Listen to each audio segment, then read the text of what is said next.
సర్వచైతన్యరూపాం తాం ఆద్యాం విద్యాం చ ధీమహి బుద్ధిం యా నః ప్రచోదయాత్. సృష్టౌ యా సర్గరూపా జగదవన విధౌ పాలినీ యా చ రౌద్రీ సంహారే చాపి యస్య జగదిదమఖిలం క్రీడనం యా పరాఖ్యా పశ్యంతి మధ్యమాథో తదను భగవతి వైఖరీ వర్ణరూపా సా స్మద్వాచం ప్రసన్నా విధిహరిగిరిశారాధితాలంకరోతు. శుక్లాంబరధరం విష్ణుం శశివర్ణం చతుర్భుజం ప్రసన్నవదనం ధ్యాయేత్ సర్వవిఘ్నోపశాంతయే. వందే గురుపదద్వంద్వమవాङ्మానసగోచరం రక్తశుక్లప్రభామిశ్రమతర్క్యం త్రైపురం మహః. నారాయణం నమస్కృత్య నరం చైవ నరోత్తమం దేవీం సరస్వతీం వ్యాసం తతో జయముదీరయేత్. సచ్చిదానందరూపాయ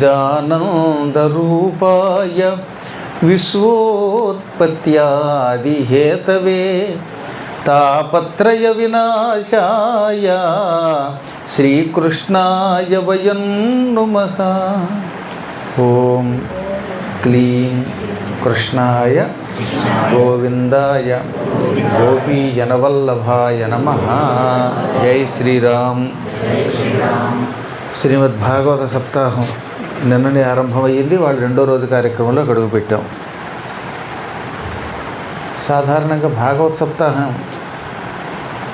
3 కారణముల చేత చెయ్యాలి అని వేదవ్యాసుల వారు నిర్దేశించారు. 1 భవరోగ విముక్తి, 2 సంపత్ సమృద్ధి, 3 కైవల్యం. భవరోగాలంటే ఏమిటి? సంసారంలో ప్రవేశించి పుట్టినప్పటి నుంచి మానవులకి వచ్చే కష్టాలన్నీ భవరోగాలే. పుట్టడం అదో పెద్ద కష్టం. అసలు పుట్టడమే ఏడుస్తూ పుడతారు చాలామంది పాపం.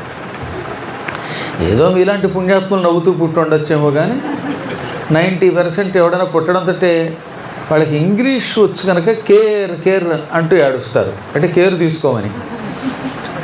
ఆ విధంగా ఏడుపుతో పుడతారు. ఇక పుట్టిన దగ్గర నుంచి స్కూల్కి వెళ్ళాలంటే ఏడుపు, ఉపనయనం చేసేటప్పుడు చెవులకు కుడితే ఏడుపు, కళ్ళు కనిపించకపోతే ఏడుపు, అమ్మో నాన్నో సెల్ ఫోన్ ఇవ్వకపోతే వాట్సాప్లు చూసుకోవడానికి వాడికి కుదరక అదొక ఏడుపు, కారు ఎక్కిన దగ్గర నుంచి దిగేదాకా ఏడుపు. ఇలా 2 గంటల ఉపన్యాసానికి కూర్చుంటే కాళ్ళు నొప్పి పుట్టి అటు ఇటు కదులుతూ ఎప్పుడు వదులుతాడు బాబు వీడు, ఏదో భోజనం పెడతారని పిలిస్తే వచ్చాము అని అదొక ఏడుపు. ఈ విధంగా మొత్తం మీద చచ్చేదాకా ఏడుపులే. నిత్యం మానవ జీవితంలో సుఖం తక్కువ, దుఃఖం ఎక్కువగా ఉంటుంది. మంచి రుచి కలిగిన పదార్థం ఉంది, అమ్మయ్య ఇది తింటే ఆనందం కలుగుతుంది అనుకుంటే ఈ పదార్థం ఎక్కువ అయితే కూడా అజీర్ణ వ్యాధి, దానివల్ల రోగం. పొద్దున బొబ్బట్లు 2 తిన్నట్ట ఒక ఆయన బొబ్బకి ఉబ్బిందిట కడుపు. దానికోసం మళ్ళీ డైజిన్ ట్యాబ్లెట్ అదేదో ఈఎన్ఓయో లేకపోతే యూఎన్ఓ ఏదో పిచ్చి ప్యాకెట్ తోడు తాగాడు ఒక ఆయన నా కళ్ళ ముందు. అంటే తిండి ఎక్కువైనా కష్టం, లేకపోయినా కష్టం. శరీరం సన్నగా ఉన్న కష్టం, లావుగా ఉన్న కష్టం. కాబట్టి మానవ జీవితంలో కష్టం లేకుండా ఆనందంగా ఉన్న క్షణాలు చాలా తక్కువ. మీరు తపస్యాలురు కనుక నిరంతరం ఆనందంతో ఉన్నట్టుగా కనబడుతున్నారు. కళ్ళదోడు లేకపోయినా చూడగలుగుతున్నారు. మహాత్ములు మిమ్మల్ని పక్కన పెడితే 90% ఈ కలియుగంలో ఏదో రకమైన కష్టంతో ఉంటారు. ఇవన్నీ భవరోగాలే. ఈ భవరోగ విముక్తి కలగాలంటే దానికి భాగవతం దిక్కు. భాగవతం 7 రోజులు చేయాలి కనుక ప్రత్యామ్నాయంగా ఏం చెప్పారు? దుర్గా సప్తశతి చెప్పారు. 700 శ్లోకాలతో మార్కండేయ పురాణంలో దుర్గా సప్తశతి అనే పేరుతో అమ్మవారి చరిత్ర ఉన్నది. ఉవాచలతో సైతంగా కలిపితే అన్ని మంత్రాలు కలిపితే 700 మంత్రాలు ఉంటాయి అందులో. శ్లోకాలు అయితేనేమి, ఉవాచలు అయితేనేమి, ఇవన్నీ కలిపి ఈ 700 శ్లోకాలు సప్తకోటి మహామంత్రాల సారం. అందుకే కలియుగంలో వీలున్నప్పుడల్లా తమ గోత్రనామాలతో దుర్గా సప్తశతిని పారాయణం చేయించుకుంటే ఈ సంసార సంబంధమైన కష్టాల నుంచి విముక్తి పొందుతారు. అందుకని సప్తశతి పారాయణం అదొక మార్గం చెప్పారు. సప్తశతి అయితే ఒక్క రోజులో అయిపోతుంది, భాగవతం 7 రోజుల పారాయణ. ఈ భవరోగాలు అయ్యాక రెండవది ఏమిటి? సంపదల ప్రాప్తి. సంపత్ శబ్దమునకు ధనము, గృహము, భార్యాభర్తల మధ్యలో ఐకమత్యము, బయట ఇంట శత్రువులు లేకుండా ఉండడము, మనశ్శాంతి, ఇవన్నీ అర్థాలు కూడా సంపత్ అనే ఒక్క శబ్దమునకు ఉన్నాయి. కాబట్టి నిజమైన సంపద అంటే కేవలం డబ్బు కాదు. డబ్బు ఉన్నంత మాత్రం చేత డబ్బు తగ్గుతోందే. డబ్బు పెరగడం వల్ల వచ్చే రోగాలు ఎక్కువైపోయాయి. ఈ మధ్యన భార్యాభర్తలు కూడా ఒకరినొకరు నమ్మడంలా. అమ్మో మా ఆయనకండి నా ఫోన్ కోడ్ నెంబర్ తెలియకుండా జాగ్రత్త పడుతున్నానండి అందుకు ఆవిడ. ఏమమ్మా అంటే ఏం ఖర్చు పెట్టినా అడుగుతాడండి. ఇంతకీ ఏం ఖర్చు పెడుతుంది ఆవిడ ఏమో తెలియదు. నాకైతే ₹1 పంపలేదు పీఠానికి. పోనీ అదేదో గురువుగారికి దక్షిణగా పంపితే రహస్యంగా పంపింది పుణ్యాత్పురాలు అనుకుందామంటే ఏం చేస్తుందో ఆవిడికి తెలియదు. భర్త గారు చూస్తే అలాగే ఏడుస్తున్నాడు. ఇద్దరూ ఒకరికి తెలియకుండా ఒకడు చెరువు పక్కడి మాట్లాడుకుంటారు కలియుగంలో. అంటే ఒకరినొకరు నమ్ముకోలేని దుస్థితిలో ఉంటే ఇంక శాంతి ఉంది. శాంతి లేకపోతే డబ్బు ఉండి లాభం ఏంటండి? నాకు ఆనందం ఏంటంటే సింగపూర్ వచ్చాక ఏ భార్యాభర్తలు తగాద పట్టం లేదు. భార్యాభర్తలు కొట్టుకోకుండా ఉండడం చాలా అరుదుగా ఉంటుంది. ఎక్కడికి వెళ్ళినా అంతతో గయ్యం అంటూ ఉంటారు. మధ్యన మనం చూశాను కదా, ఫ్లైట్ ఎక్కే ముందు కూడా భార్య భర్త ఒక్క తోపు తోసింది, ఆయనకి మండిపోయింది. గురువు గారు ఉన్నారు ఏమనలేడు. పైగా ఇదొక గొడవ, నేనున్నాను ఎదురుగుండా, రేపు ఉపన్యాసంలో చెబుతానేమో ప్రపంచానికి తెలుస్తుందనే భయం, లేకపోతే బాధేవాడేమో. కానీ ఇక్కడికి వచ్చాక ఆశ్చర్యం ఏంటంటే ఒక్కరోజు కానీ మా చండభాను మహారాజు కానీ స్నిగ్ధ కానీ అస్సలు రవ్వంత నవ్వుతున్నారు తప్ప ముఖంలో కోపం కనపడదు ఏంటండి. ఆఖరికి ఈయన అంతే పాప కళ్ళజోడు వెనకాతల ఏముందో తెలియట్లేదు కానీ ఎప్పుడు నవ్వుతూనే ఉన్నారు పాపం. పిల్లలు నవ్వుతూనే ఉన్నారు. నీ పేరేంటన్నా? విశిష్టుడు. అబ్బో, ఈ విశిష్టుడు తోడిందాకుండా చాలా పాపం చిరునవ్వు నవ్వుతున్నాడు అంటూ అలాగా. కాబట్టి అందరూ ఇక్కడ మహానుభావులు. సింగపూర్ కదా ఇది, శాంతపురం. మగాళ్ళంతా శాంత కుమారులు, ఆడవాళ్ళు శాంత కుమారీలు కింద కనపడుతున్నారు. కానీ ఎక్కువ భాగం నేను పురాణాల్లో చూస్తున్నాను. కూర్చున్న కాసేపు ఇలా పొడుచుకోవడం అండం, ఈ విసుగులు ఇవన్నీ కనపడుతున్నాయి. భార్యాభర్తల మధ్యలో ఐకమత్యం లేకపోవడం వల్ల సంపద ఉన్నా లాభం లేదు. డబ్బు ఒక జబ్బు తెచ్చిపెడుతోంది. భాగవతం శ్రద్ధతో తమ పేరు మీదుగా పారాయణ చేయించుకోవటం వల్ల, దుర్గా సప్తశతి పారాయణం వల్ల, కొన్ని రకాల యజ్ఞముల వల్ల మానవుల మధ్యలో ఐకమత్యం ఏర్పడుతుంది. ఇందాక చెప్పినట్టుగా ఆరోగ్య సంపద, ఐకమత్య సంపద, ఆనంద సంపద, సహన సంపద, ఇన్ని సంపదలు వస్తాయి. ఈ సంపదలు కూడా భాగవతం ప్రసాదిస్తోంది. ఇవన్నీ ఒక ఎత్తు అయితే శరీరం విడిచిపెట్టాక ఎవడే లోకానికి వెళతాడో తెలియదు. నేను చూశాను కాబట్టి చెబుతున్నాను. నమ్మినా నమ్మకపోయినా కొంతమంది చచ్చిన తర్వాత వాళ్ళ ఆత్మలు ఎక్కడికి వెళ్ళాయో పరిశీలించి చూసి చెప్పిన మాట. కొంతమంది ప్రేతాత్మలుగా మారడం, కొందరు నరకాలకు వెళ్ళి ఏడవడం నాకు తెలుసు. అందువల్ల అటువంటి భయంకర లోకాలకి, నరకానికి వెళ్లకుండా ఉండాలంటే, కైవల్యం పొందాలంటే, పరమాత్ముని సన్నిధానానికి వెళ్ళాలంటే దానికి దిక్కు భాగవతం మాత్రమే. భాగవతం వల్ల ఎవడైనా బాగుపడకపోతే సృష్టి తల్లకిందులైన వాడిని బాగు చేయలేదు.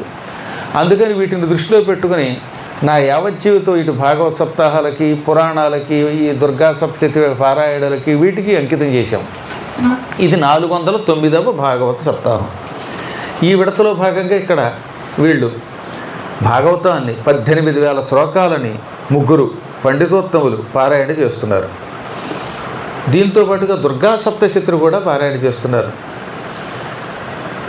ఇవాళ ఉదయం అమ్మవారి కళ్యాణం కూడా జరిగింది, హోమము జరిగింది, కలశస్థాపనాది కార్యక్రమాలు జరిగాయి. ఈ 7 రోజుల కార్యక్రమాన్ని వినియోగించుకోలేని వాడు శాపగ్రస్తుడు అన్నాడండి భాగవతంలో. పరీక్షిన్ మహారాజు గారితో శుకుడు అన్నాడు, మహానుభావులు వచ్చి ఊళ్ళో సప్తాహం చేస్తూ ఉంటే ఏ కారణం చేతనైనా అక్కడికి వెళ్ళలేకపోతే వాడు శాపగ్రస్తయవాభూత్ అన్నాడే. వాడు శాపగ్రస్తుడు. పూర్వజన్మలో ఏదో పాపం చేశాడు, శాపం. ఆ శాపం వల్ల ఏదో లోకల్ పాలిటిక్స్ వల్ల, దేనివల్ల, ఇంకో దానివల్ల శ్రద్ధ చేయడం ఏంటి, మేము వెళ్ళడం ఏమిటనో ఇంకోటో కారణం చేత రారట. వీళ్ళు ఎంత దురదృష్టవంతులు అంటాడు. శ్రీ మహావిష్ణువు అందరికీ చెందినవాడు కదా. విష్ణు వస్తే విష్ణువుని నేను పిలవలేదు కనుక వెళ్ళలేదు అంటే వాడు ఎంత దురదృష్టవంతుడండి. పూర్వం మహానుభావులు ఊళ్ళోకి వస్తే వేదవ్యాసుడో వశిష్ఠుడో శుకుడో అంబరీషుడో ఇలాంటి ఋషులు వచ్చినప్పుడు ఎక్కడెక్కడున్నా వెతుక్కుని కాలినడకన వెళ్ళి వాళ్ళకి నమస్కారం చేసి పురాణాలు వినేవారు. కలియుగంలో క్షుద్రమైన ఆలోచనల వల్ల కామక్రోధాదులకు గురవడం వల్ల వీళ్ళకి దూరం అయిపోయి చాలామంది భ్రష్టులు అయిపోతారు. కర్మభ్రష్టో విజాయతే అన్నారు. అది వాళ్ళ దురదృష్టం. మీరు మహాయోగ జాతకులు కనుక కనీసం ఒకరోజైనా వచ్చే ఆదివారమైనా ఈయన బాధేస్తున్నాడని అనుకోకుండా ఆదివ్యాధుల నుంచి బయటపడడానికి వచ్చి భాగవతం అనగలుగుతున్నారు. ఒక్కొక్క ఘట్టానికి ఒక్కొక్క ఫలశ్రుతి చెప్పారు. ఈ కలియుగంలో రోగాలు ఎక్కువైపోయాయి.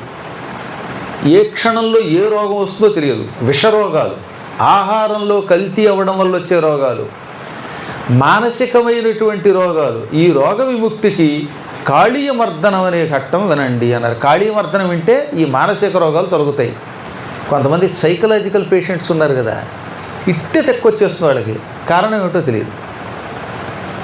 ఒక్కొక్కసారి ఏమవుతుందన్నమాట, తీసుకున్న ఆహారం కూడా కలుషితం అవటం వల్ల కూడా శరీరం పాడైపోతుంది. కొన్ని మందులు కూడా వికటిస్తే శరీరము పని చెయ్యదు, అది బుద్ధి మీద పనిచేస్తుంది. అందుకే కొన్ని మందులు వేసుకుంటే ఇరిటేషన్ ఎక్కువగా ఉండి అప్పుడు ఏం మాట్లాడుతున్నాడో తెలియదు. ఇటువంటి మందుల వల్ల వచ్చే రోగాలు, లేక ఆహారంలో లోపం ఉండడం వల్ల వచ్చే రోగాలు, ఇంకేవో మానసికమైన రోగాలు, ఇంకా విష కషాయాల నుంచి బయటపడడానికి కలియుగంలో కాళీయమర్దన ఘట్టం వినమన్నారు. నిత్యం ఆనందం పొందాలి, సుఖంగా జీవించాలి, శాంతితో జీవించాలి అంటే అక్రూరస్థం వినాలి. అక్రూరస్థం వల్ల ఎప్పుడూ ఆనందమే, ఎప్పుడూ కార్యసిద్ధియే, ఎప్పుడూ శాంతి లభిస్తుంది. రుక్మిణీ కళ్యాణం వినడం వల్ల పెళ్ళైన వాళ్ళేమో ఐకమత్యంతో ఉంటారు, పెళ్ళి కాని వాళ్ళకి పెళ్ళవుతుంది. ఇప్పుడు నా బొట్టివాడు ఉన్నాడు అనుకోండి, ఎప్పుడు పడుచువాడే కదా, నాకు 16 ఏళ్ళు, మీలాగా 60 ఏళ్ళు ఇంకా నాకు రాలేదు. ఇలాగా నిత్య యౌవనంతో మానసిక శాంతితో బ్రతకడానికి అమ్మవారి అనుగ్రహం కావాలి కనుక రుక్మిణీ కళ్యాణం వినమన్నారు. కొంతమంది అనుమానం, పెళ్ళి కావలసిన కన్యామణులకి కన్యలకి రుక్మిణీ కళ్యాణం కానీ మాకు 70 ఏళ్ళు వచ్చాయి, ఇప్పుడు రుక్మిణీ కళ్యాణం వింటే మాకేం లాభం, కళ్యాణం అంటారేమిటి, కొత్తగా పెళ్ళి అవుతుందా అని ఒక ఆవిడ అడిగింది. కళ్యాణం అంటే పెళ్ళే కాదండి బామ్మగారు, భార్యాభర్తల మధ్యలో ఐకమత్యం పెరుగుతుంది. పైగా 70 ఏళ్ళు వచ్చాక విసుగు ఎక్కువగా ఉంటుంది కదా, ఇద్దరికీ బీపీలు షుగర్లు ఇవన్నీ ఎక్కువైపోయి దాంతో ఒకళ్ళొకరు తిట్టుకుంటూ ఉంటాను. నాటికి నిన్ను పెళ్లి చేసుకుని ఏడుస్తున్నాను ఒక ఆవిడ. 70 ఏళ్ళు వచ్చాక ఇంక ఏడిస్తే ఉపయోగం ఏంటి, ఈ జన్మలోకి ఆయన విడిచిపెట్టినా ఉపయోగం లేదు. నిజంగా జరిగింది. గురువుగారు ఏం చెప్పినా నవ్వినట్టు అనిపిస్తుందా మీకు, నవ్వులాటలాగా అనిపిస్తుంది నిజం. ఒక ఆవిడ నిత్యం మా నాన్నగారి దగ్గరికి వచ్చేది. గురువుగారండి గురువుగారండి, పెద్ద గురువుగారండి. ఆయన పెద్ద గురువుగారు, నేను చిన్న గురువుగారిని. అందుకని పెద్ద గురువుగారండి, మా బావని ప్రేమించి పెళ్లి చేసుకుందాం అనుకున్నానండి, ఇంతలో మా నాన్న పెళ్లి చూపులకి మా ఆయన్ని తీసుకొచ్చాడండి, ఈ దరిద్రుడు నేను నచ్చానని చెప్పాడండి, మాకు పెళ్ళి అయిపోయిందండి మా బావ అనేది. ఆ చెప్పే నాటికి ఆవిడకి 75 ఏళ్ళు, పెళ్ళి అప్పటికి 50 ఏళ్ళు దాటింది. ఆ బావ జావగారిపోయాడు, వాడు జావలాగా అయిపోయి చచ్చాడు. అయినా సరే ఇంకా మా భావం చేసుకుందాం అనుకున్నానండి, వీడు వచ్చాడండి అంటే ఆయన ఏమైపోతాడు, సేవ్ నా పరువు తీసేస్తున్నావే అని వాడు పాప. ఈ వయస్సులో ఇంకేం చేస్తారు, అయినా అలా తిట్టుకుంటారంటే అదొక యోగం. అటువంటి వాటిని తొలగించే శక్తి రుక్మిణీ కళ్యాణ ఘట్ట శ్రవణం వల్ల మానవులు పొందగలుగుతారు. అందుకని ఆ కళ్యాణం వినాలి. ఇలా ఒక్కొక్క ఘట్టమునకు ఒక్కొక్క ఫలశ్రుతిని వేదవ్యాసుల వారు భాగవతంలో అందించారు. జాతక చక్రాన్నే మార్చగలిగే శక్తి కుచేలోపాఖ్యానానికి ఉన్నది. కొంతమంది జాతకం యావజ్జీవితం దారిద్ర్య జాతకం, వాడికి ఎప్పుడూ సుఖం ఉండదు. అనారోగ్యంతోటో దారిద్ర్యం వల్ల అశాంతితోటో బాధపడేవాళ్ళు అందులోంచి బయటపడి మంచి సంపదలు జీతం పొందాలంటే కుచేలుడి కథ వినాలి. కాబట్టి అన్ని కథలకి ఒక్కొక్క ఫలశ్రుతి ఉంది. ఇవాళ ఈ విష కషరోగాల నుంచి బయటపడి మానసిక ఆరోగ్యం శారీరక ఆరోగ్యం పెంపొందించే కాళీయ మర్దన ఘట్టాన్ని మనం చెప్పుకుందాం. శ్రీకృష్ణుడు మధురానగరంలో చెరసాలలో పుట్టిన వ్రేపల్లె చేరి, వ్రేపల్లె తెలుగు పదం, సంస్కృతంలో వ్రజభూమి అంటారు దాన్ని. ఆ వ్రజభూమిలో నందుడింటి చేరాడు. అక్కడ కొన్ని బాల్యలీలలు చేశాడు. ఆయనకి 3 ఏళ్ళు నిండాక ఇక్కడి నుంచి మకం బృందావనానికి మార్చారు. వ్రేపల్లె, నందగ్రామము, బృందావనము, మధుర 4 ప్రాంతాలు. అందులో వ్రజభూమిలో పూతనా సంహారము, తృణావర్త సంహారం అది చేశాడు. మీలో ఎవరన్నా బృందావనానికి వెళ్ళారా? వెళ్ళి ఉన్నవాడు అంటే ఒకళ్ళిద్దరే కనపడుతున్నారు, ముగ్గురు. రేపు మే 29వ తారీఖు నాడు మళ్ళీ మేము పెడుతున్నాం. 31వ తారీఖు నుంచి అక్కడ భాగవత సప్తాహం చేస్తున్నాం. జూన్ 1వ తారీఖు నుంచి పుష్కరాలు, యమునా నది పుష్కరాలు ఉన్నాయి. ఆ పుష్కర సందర్భంగా అక్కడ భాగవతం చేస్తున్నప్పుడు రాగలిగితే ఏ ప్రాంతంలో ఏమి జరిగాయో చూపించగలుగుతాం. ఇప్పటికీ పూతనా సంహారం జరిగిన ఇల్లు ఉంది అక్కడ. శ్రీకృష్ణుడు పెరుగు కొండలు పగలగొట్టిన స్థలం, అమ్మగారిని చాలా ఏడిపించిన స్థలం, జంట మద్ది చెట్లు పడగొట్టిన స్థలం, అదంతా కూడా నందుడి ఇల్లు. దాన్ని ఇప్పటికీ ఆ భవనాన్ని శాశ్వతంగా అట్టేపెట్టారు. 5000 సంవత్సరాల క్రితం బిల్డింగ్ని ఎప్పటికప్పుడు మరమ్మతులు చేసి అలా పూడ్చి ఎత్తు చేశారు. పూర్వం పల్లంలో ఉండేది, ఇప్పుడు ఎత్తు అవడం వల్ల పొట్టి అయిపోయింది ఇల్లు. ఎందుకని కింద నుంచి పైకి లెవెల్ పెరిగింది. అందువల్ల లోపలికి వెడితే కొంచెం ఇరుక్కుని వెళ్ళాలి. 84 స్తంభాల భవనం, చౌరాసి భవన్ అంటారు హిందీ వాళ్ళు. ఆ స్థలం చూసి తీరాలి జీవితంలో ఒకసారైనా. ఎప్పుడు చూసినా రంగపూరు, సింగపూరు, మలేషియా అనుకుంటూ ఉంటే ఆ తర్వాత యమధర్మరాజు గారు పట్టుకుపోతాడు. మళ్ళీ ఎప్పుడు పుడతాంరా మానవులుగా, ఎప్పుడు పద్మాకర్ గారితో బృందావనానికి వెళదామా అనుకుంటే ఎప్పట్లో మానవ జన్మ రాదు. మానవ జన్మ అంత తేలిక అనుకుంటున్నారా? అనేక జన్మల పుణ్యం ఉంటే మానవ జన్మ వస్తుంది. అందుకే జంతువునాం నరజన్మ దుర్లభం. 84 లక్షల జీవరాశులుగా ఉన్న మానవులలో మనం ఈ జన్మ ఎత్తడానికి ఎంత తపస్సు చేసి ఉంటామో ఆలోచించండి. అందుకే ఈ జన్మని సార్థం చేసుకోవాలి. కొంతైనా దీన్ని ఇలాంటి పవిత్ర కార్యక్రమాలతో సఫలీకృతం చేసుకుంటే మంచి జన్మైనా వస్తుంది, అదృష్టం ఉంటే ఉత్తమ లోకాలు వస్తాయి. మోక్షం అంత తేలిక కాదులేండి. ఈ కలియుగంలో మానవులకి మోక్షం అంత తేలిగ్గా వచ్చేస్తుందా? పురాణం విని రహస్యంగా పారిపోయేటటువంటి వాడు, సింగపూర్లో భాగవత సప్తాహం జరుగుతుంటే ఇంట్లో కూర్చొని ఎలక్షన్లో పాల్గొనేవాడు, వీడికి ఈ జన్మలో మోక్షమా? ఎన్ని జన్మలు ఎత్తినా వాడికి మోక్షం రాదు అని నేను లేదు, వేదవ్యాసుల వారు భవిష్య పురాణంలో చెప్పారు. అందువల్ల అంత తేలికేం కాదు ముక్తి అంటే. ముక్తి పొందడానికి ఎంత కష్టపడాలో భాగవతం చెప్పిందండి. ధ్రువుడు కేవలం 5 ఏళ్ల వయస్సులో అమ్మ సవతిత లేదు అందనే కోపంతో తపస్సు చేసుకోవడానికి బయలుదేరాడు. ఎక్కడికి? మధువనానికి. మధువనం అంటే వాటి మధురానగరం. మధురానగరాన్ని పూర్వం మొదట్లో మధువనం అనేవారు, యమునా తీరంలో ఉంటుంది. అక్కడే లవణాసురుణ్ణి శత్రుఘ్నుడు సంహరించాడు. ధ్రువుడు మొదటి మనువు స్వయంభవ మనువు మనవుడండోయ్. స్వయంభవ మనువుకి ప్రియవ్రతుడు, ఉత్తానపాదుడు అని 2 కొడుకులు. ఉత్తానపాదుడికి 2 కొడుకులు, అందులో ఒకడు ధ్రువుడు, రెండోవాడు ఉత్తముడు. ఈ ధ్రువుడు అప్పటివాడు, ఆనాటికి వీళ్ళు ఎవ్వరూ లేరు. రామచంద్రుడు 7వ మనువు కాలం నాటివాడు. మొదటి మనువు యొక్క మనువడైన ధ్రువుడు కఠోర తపస్సు చేయడానికి మధువనానికి, మధురానగరానికి బయలుదేరాడు. ఇంతలో నారదుల వారు ఎదురయ్యారు. ఆయనకు ఓం నమో భగవతే వాసుదేవాయ అనే 12అక్షరి మంత్రం ఇచ్చాడు. ఈ మంత్ర జపం చేసుకోవడానికి బయలుదేరితే దారిలో ఓ మర్రి చెట్టు కనపడింది. ఈ మర్రి చెట్టు కింద బాగా గడ్డం పెరిగిపోయి తెల్లని జుట్టుతో, తెల్లని మేసంతో, పొడుగైన తెల్లని గడ్డంతో, బక్క చిక్కిన శరీరంతో ఉన్న ఒక వృద్ధుడు కనబడ్డాడు. ఈ వృద్ధుడు ఇంత కుర్రాడికి కూడా నమస్కారం చేసి, నాయన బాలుడయ్యును పూజ్యుండు పండితుండని శాస్త్రం, పండితుడైతే ఇంత పిల్లాడికైనా నమస్కారం చేయాలి, అందుకే నీకు నమస్కరించాను. నేను 3 లక్షల సంవత్సరాల పైబడి ఇక్కడ తపస్సు చేస్తున్నాను. ఎంత తపస్సు చేసినా విష్ణు దర్శనం కావడం లేదు. కానీ నీకు మాత్రం 6 నెలలలో విష్ణు దర్శనం అవుతుందని నారదుల వారి ద్వారా తెలుసుకున్నాను. అందువల్ల నా కోరిక ఒకటి తీర్చు అన్నాడు. ఏమిటి తాతగారు అని అడిగితే, నీకు విష్ణువు కనపడగానే ఫలానా ముసలాయన ఒక మర్రి చెట్టు కింద ఉన్నాడు, ఆయన నీ కోసం తపస్సు చేస్తున్నాడు, ఆయనకి ఏ జన్మలో మోక్షం వస్తుందో కనుక్కో, నాకు మోక్షం ఎప్పుడు వస్తుందో ఆయన అడిగి నాకు చెప్పు అన్నట్ట. సరేనన్నాడు ఈయన. ఆ తర్వాత మధువనంలో తపస్సు చేశాడు. ఆ మహాతపస్సునికి మెచ్చుకుని శ్రీమన్నారాయణుడు ప్రత్యక్షమైతే ఈయనకి నోరు రాలేదు. నారాయణుడిని చూసిన ఆనందంతో మౌనంగా ఉండిపోయాడు. అసలు మాట రాకుండా స్తంభించిపోయింది. నిజంగా భగవంతుడు కనపడితే వర్ణించడానికి మాట రాదు. గురువుగారు కూర్చుంటే ఆయన గురించి చెప్పడానికి మైకులో ఏం చెప్పలేమన్నట్టుగా.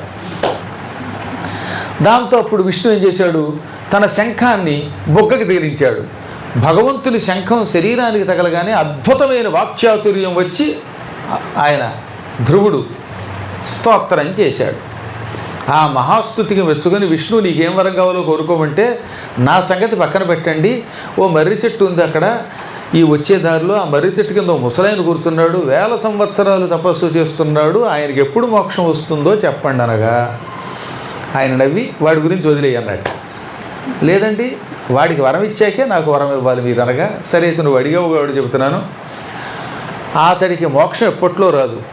వాడు కూర్చున్న మర్రి చెట్టు ఆకులన్నీ శిశిర ఋతువులో రాలిపోతాయి. శిశిర ఋతువు అంటే మాఘము ఫాల్గుణ మాసం, ఈ 2 మాసాల్లో ఆకులు రాలిపోతాయి, ఆకురాలు కాలం అంటారు.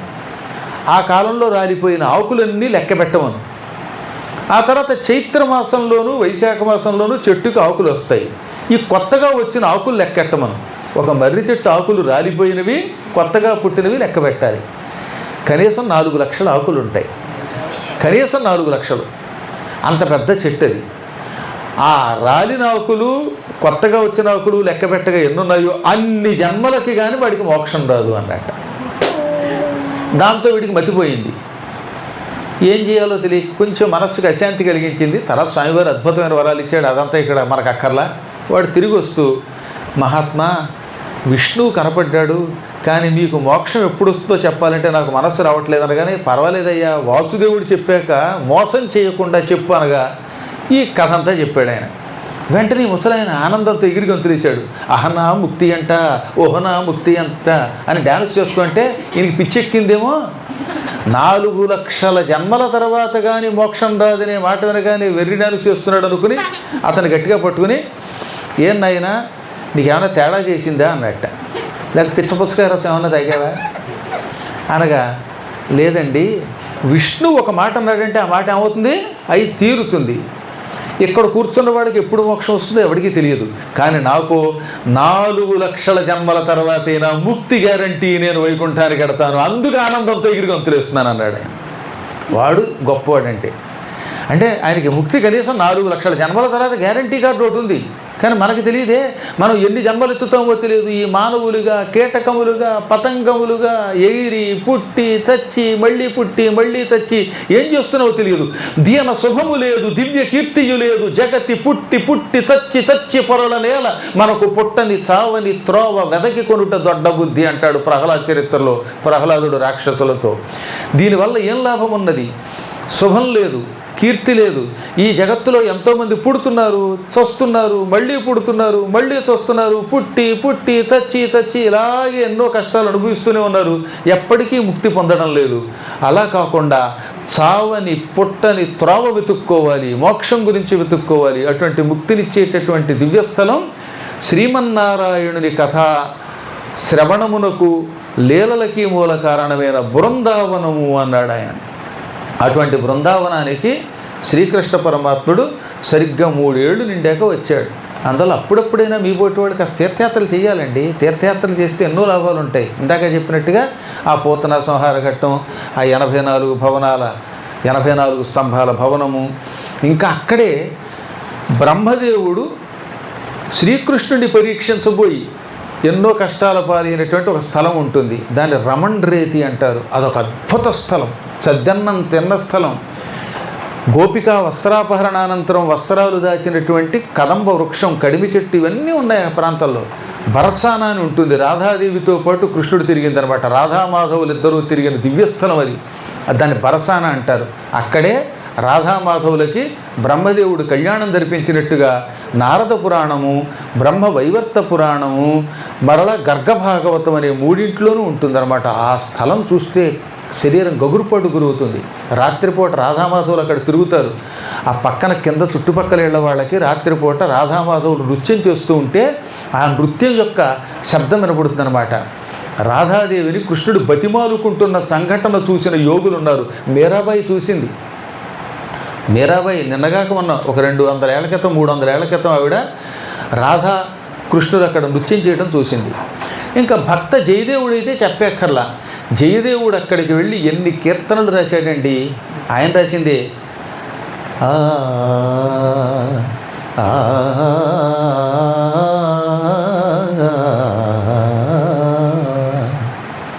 రాధిక కృష్ణ రాధిక తవ విరహే కేశవా రాధికా కృష్ణ రాధికా తవ విరహే కేశవా రాధికా కృష్ణ రాధికా స్తన వినిహితమపి హారముదారం స్తన వినిహితమపి హారముదారం సామనుతే కృశ తనురివ భారం సామనుతే కృశ తనురివ భారం సరసమసృణమపి మలయజ పంకం సరసమసృణమపి మలయజ పంకం పశ్యతి విషమివా వపుషి సశంకం రాధికా కృష్ణ రాధికా తవ విరహే కేశవా రాధికా కృష్ణ రాధికా హరిరితి హరిరితి జపతి సకామం హరే హరే హరే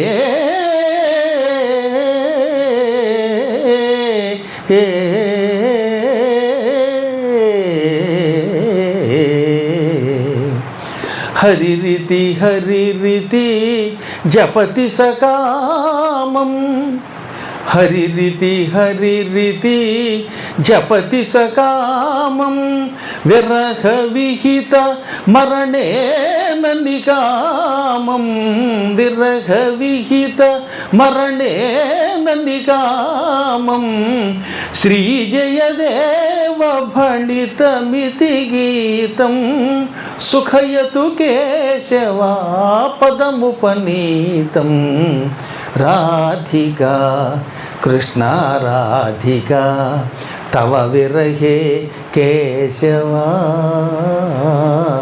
రాధికా కృష్ణ రాధికా కృష్ణ రాధికా కృష్ణ రాధిక తవ విరహే నీ మీద విరహం వల్ల నీకు దూరం అవ్వడం వల్ల తట్టుకోలేక ఎంతో బాధపడుతోంది. మెడలో మంచి బంగారపు గొలుసు ఉందిట, ఆ గొలుసు కూడా మొయ్యలేకపోతుందిట. కృష్ణుడు దగ్గర లేకపోతే ఆవిడ శరీరంలో బరువు తగ్గిపోయినట్టు అయిపోయి బలం తగ్గిపోయి చిక్కిపోయి కేవలం మెడలో ఉన్న గొలుసు కూడా మొయ్యలేకపోతుందిట. అలాంటి గొలుసులు మొయ్యలేకపోతే నాకు ఇస్తే నేను పీఠంలో సత్యనారాయణ స్వామి గుడికి అడుగుతున్నాను, దానికి ఉపయోగిస్తానులేండి. ఎవరైనా మీ గొలుసులు మొయ్యలేకపోతే అక్కడ పెట్టేయండి, నాకు తెలుసు మీ గురించి. అందువల్ల చెప్పేది ఏంటంటే అది కూడా మొయ్యలేకపోతుంది. మలయజ పంకం అంటే గంధం, బాగా అరగదీసిన గంధం ఒళ్ళంతా పూసుకునేవారు పూర్వం, ఎందుకంటే చెమట వాసన రాకుండా ఉండడానికి. పూర్వం మహారాజులు కానీ గొప్ప గొప్ప వాళ్ళు కానీ ఒళ్ళంతా చక్కగా గంధం పూసుకుని పెడితే ఉదయం పూసుకుంటే సాయంత్రం దాకా ఎక్కడ పరుగులెత్తినా ఆటలాడినా శరీరం నుంచి ఘుమఘుమలాడే వాసన వచ్చేది, సువాసన వచ్చేది. దిక్కుమాలిన పెర్ఫ్యూమ్స్ కాదు ఇవేమో కెమికల్స్. అది సహజమైనది, అది ఆరోగ్యం ఇస్తుంది, మొటిములు తొలగిస్తుంది, ఇవి ముఖాలను పాడు చేస్తాయి. అందువల్ల ఆ రోజుల్లో ఒళ్ళంతా గంధం పూసుకునేవారు. ఆ మసురుణమపి మలయజ పంకం, మసురుణం అంటే మృదువుగా ఉంటుంది, మెత్తగా అరగదీసిన గంధం కదా. ఈ గంధం ఒంటికి పూసుకుంటే కూడా అది విషంలో ఉందిట. భార్యాభర్తల మధ్య ప్రేమ ఎక్కువైపోతే ఆ ఇద్దరు ఒకళ్ళొకళ్ళు విడిచిపెట్టి ఉండలేరు. భార్యని పై గదిలో పడుకోబెట్టి కిందకెళ్ళి పడుకునే దిక్కుమాల మొగుడు ఉన్నాడే వాడికి భార్య మీద ఏమాత్రం అభిమానం లేదని అర్థం. అటువంటి వాడు ఒట్టి చవట అని అర్థం. భార్య మీద ప్రేమ ఉన్నవాడు ఆవిడ్ని విడిచిపెట్టి ఒక్క క్షణం ఉండలేడు, భార్య ఉండలేదు. అటువంటిప్పుడు గంధం పూసుకుంటే కూడా విషంలో అనిపిస్తుందిట. సరస మసురుణమపి మలయజ పంకం పశ్యతి విషమివ వపుషి సశంకం. శరీరమునందు పూయబడిన గంధము కూడా విషంలా అనిపిస్తోంది కృష్ణుడు లేకపోతే. అది రాధకి కృష్ణుడి మీద ఉన్న ప్రేమ. ఇప్పుడు కూడా అలాంటి వాళ్ళు ఉన్నారండి. సింగపూర్లో మీరంతా అలాంటి వాళ్ళే. భర్త గారు ఇండియా పెడితే మీరు వచ్చేదాకా అన్నం తినలేక ఏదో 50 చపాతీలే తింటున్నారట. అలాగే భార్యామణి లేకపోతే భర్త పాపం ఇడ్లీ కూడా చేసుకోలేక గట్టి ఇడ్లీ తింటున్నాడని విన్నాను నేను. సింగపూర్లో భార్యాభర్తల బంధం గురించి వింటూ ఉంటే నా జన్మ తరించిపోతోంది అని అనకపోతే మళ్ళీ నెక్స్ట్ ఇయర్ రానివారు. ఇక హరి హరి హరి అని నిరంతరం జపం చేస్తోంది. హరిరీతి జపతి సకామం. అందువల్ల ఆవిడ రాధ అక్కడ ఉన్నది ఆవిడ్ని ఓదార్చు అని ఆ రాధామాధవుల గురించి బరసానాలో స్వయంగా చూసి రాశాడు ఎవరు? మహానుభావుడు భక్త జయదేవుడు. కాబట్టి ఆ ప్రదేశము గొప్పది. ఇంకా గోవర్ధన పర్వత ప్రదక్షిణ చేసిన వాడికి భూమండల పరిక్రమణ చేసిన పుణ్యం వస్తుంది. గోవర్ధన పర్వతం అంతా కలిపి మొత్తం 12 కిలోమీటర్లు ఉంటుంది. ఈ 12 కిలోమీటర్లు కాలినడకన తిరిగిన వాడు ఎంత అదృష్టవంతుడండి. అలాగే నాతో పాటు వస్తే కాలినడకన తిప్పేస్తాను, లేదు కాదు కూడదనుకుంటే మీ ముసలి బ్యాచ్ అంతా రిక్షాలో తిరగచ్చు, నాతో వచ్చే పడుచు బ్యాచ్ అంతా నడిచి రావచ్చు. రిక్షాల్లో కూడా తిరగచ్చు, ఆటోల్లో కూడా తిరుగుతారు. అది రెండోది, ఎవరిష్టం వాళ్ళది. గోవర్ధన పర్వతమునకు పరిక్రమణ చెయ్యటం ఎంత గొప్పదో శ్రీకృష్ణ పరమాత్ముడు భాగవతంలో చూపించాడు. ఆయన స్వయంగా నడిచి ప్రదక్షిణ చేసి ఈ గోవర్ధన పర్వతానికి ప్రదక్షిణ చేస్తే భూప్రదక్షిణ మహాపుణ్యం వస్తుంది, మహాపాపములు అనేక జన్మ పాపములు తొలగిపోతాయని చెప్పాడు. ఏది? భాగవతంలోని. ఇలా ఎన్నెన్నో దివ్యస్థలాలతో కూడిన బృందావనమునకు కృష్ణుడు 3 ఏళ్ళు నిండాక చేరాడు. అక్కడికి వెళ్ళాక పిల్లలతో కలిసి ఆవు దూడలవి మేపుతూ గోపాలుడయ్యాడు. ఆవులను మేపడం వల్ల అప్పటి నుంచి గోపాలుడు అన్నారు ఆయన. ఓసారి ఆయన బలరాముడు లేకుండా కేవలం తక్కిన బాలకుల్ని మాత్రమే వెంట పెట్టుకుని, ఆ పూట ఎందుకో బలరాముడు కొంచెం బద్దకించినట్టున్నాడు. బహుశా పెందాళ్ళే లేవలేదేమో, బాత్రూములు 2 ఉంటాయి కదా ఇక్కడ, అంచేత ఏదో కారణం చేత ఆగిపోయినట్టున్నాడు. లేకపోతే ఇక్కడ ట్యాక్సీ వాళ్ళు దిక్కుమాలాడు, 4 అంటే 4 5వ వాడిని ఎక్కించుకోడు, అందువల్ల వాడిని డ్రాప్ చేశారో పాపం తెలియదు. కానీ మొత్తం మీద పరమాత్ముడు శ్రీకృష్ణ పరమాత్ముడు మాత్రమే ఆ పూట కావాలని బలరాముడిని వదిలి తక్కిన పిల్లలందరినీ వెంట పెట్టుకుని బృందావనానికి వెళ్ళారు. అది గ్రీష్మ ఋతువు, వైశాఖ మాసం. వైశాఖ మాసంలో ఎండలు చాలా గట్టిగా ఉంటాయి. చూస్తున్నాంగా మనం, ఏప్రిల్ మే ఎండలు గట్టిగానే ఉంటాయి. అందులో భారతదేశంలో కూడా దక్షిణ భారతం ఎండల కంటే ఉత్తర భారతం ఎండలు చాలా భయంకరం ఉండవు. ఉత్తర భారతంలో ఎండలు ఎక్కువే, వర్షము ఎక్కువే, చలి వస్తే అలాగే ఉంటుంది, అన్నీ ఎక్కువే. పిచ్చి చలి, తిక్క ఎండ, తిక్క వర్షం, సూదురు కూర్చున్నట్టుంటుంది వర్షం కూడా. అటువంటి ఎండల్లో పిల్లలు దూడలు అందరూ అలిసిపోయారు. భయంకరమైన దాహం వేసింది, కడుపంతా మంట. కృష్ణ మంచినీళ్ళు అంటూ కంగారు పడి వెతికితే ఎదురుగుండా యమునా నదిలో ఒక లోతైన మడుగున్నది. యమునా నది వేసవకాలంలో కొంత ఎండిపోయి సన్నగా ఉంటుంది నీరు. అటువంటి చోట ఏం చేశారంటే పూర్వకాలంలో పెద్ద పెద్ద గోతులు తవ్వేస్తారు లోపల, పెద్ద చెరువుల్లాగా. అంటే నది మధ్యలో చెరువు, అందుకే నదుల్లోకి తొందరపడి దిగిపోకూడదు. కింద ఒక్కో చోట లోతు ఉంటుంది, ఓ చోటేమో గొయ్యి ఉంటుంది, ఓ చోట గొప్పు ఉంటుంది. అందుకని నదీనాం శస్త్రపాణీనాం నఖినాం శృంగిణాం తథా విశ్వాసో నైవ కర్తవ్య స్త్రీషు రాజకులేషు చ అని పంచతంత్రంలో విష్ణు శర్మ గారు ఒక శ్లోకం చెప్పారు. నదులలో తొందరపడి దిగిపోకండి, కింద అగాధం ఉండొచ్చు, బురద ఉండొచ్చు, ఊబిలో కూరుకుపోవచ్చు. ఒక్కో చోట ఇసుకంతా తవ్వేస్తే ఆ గొయ్యి ఉంటుంది కనుక అందులో దిగితే పైకి రాలేరు. పైన ఏదాలు తప్ప కిందకి దిక్కకూడదు. నదులను నమ్మద్దు అన్నాడు. చేతిలో కత్తులు ఆయుధాలు పట్టుకున్నవాడిని నమ్మకూడదు. ఇలా కత్తి గిరగిరా తిప్పుతుంటే గబుక్కని దగ్గరికి వెడితే ముక్కు దిగిపోతుంది. ఆ మధ్యన మిస్ఫైర్ అయ్యి వాడెవడో చచ్చిపోయాట, వాడెవడో చేతిలో తుపాకీ పేలి. కాబట్టి ఆయుధములు చేతిలో ఉన్నవాడికి కొంచెం జాగ్రత్తగా దూరంగా ఉండవు. భార్యామణి టప టప టప టప ఉల్లిపాయలో బల్లిపాయలో క్యారెట్టో పొద్దునైన కత్తితో వస్తున్నప్పుడు భర్త గారు వచ్చి ఏమే అన్నాడా, ఆవిడ ఇలా అందే, అయిపోయాడు వాడు. అందుకని ఆయుధములు చేతిలో ఉన్నప్పుడు జాగ్రత్తగా ఉండాలి. అందుకని శస్త్రపాణిని నమ్మరాదు. నఖినాం గోళ్ళున్న జంతువుల్ని, ఈ పులులు, అలా ఇళ్ళలో కుక్కల్లో దగ్గరికి తీసుకోవడం, ఒళ్ళో కూర్చోబెట్టుకోవడం. మొన్న గీకింది బొగ్గ, దిక్కుమన్న మొగుడు గీకలేదు, పాపం కుక్క గీకింది, ఇంజక్షన్లు అవసరం అయ్యాయి. కాబట్టి గోళ్ళున్న జంతువుల్ని జాగ్రత్తగా చూసుకోవాలి, నమ్మకూడదు. శృంగిణాం తథా కొమ్ములున్న జంతువుల్ని కూడా జాగ్రత్తగా చూసుకోవాలి. కొమ్ములున్న ఆవులు మొదలైన వాటికి మరీ దగ్గరికి వెళితే ఎప్పుడొకప్పుడు ఇలా అంటాయి, పొడుస్తాయి, వాటికి తెలియదు కదా, కన్నో కిన్నో ఇంకోటో పోవచ్చు. ఇక వేశ్యా స్త్రీలు, వాడికి డబ్బు తప్ప ప్రధానం ఉంది, శరీరం మీద వ్యామోహం ఉండదు కదా, అటువంటి వాళ్ళు నమ్మకం, డబ్బంతా లాగేస్తారు. చింతామణి, శ్రీహరి మొదలైనటువంటి వాళ్ళు.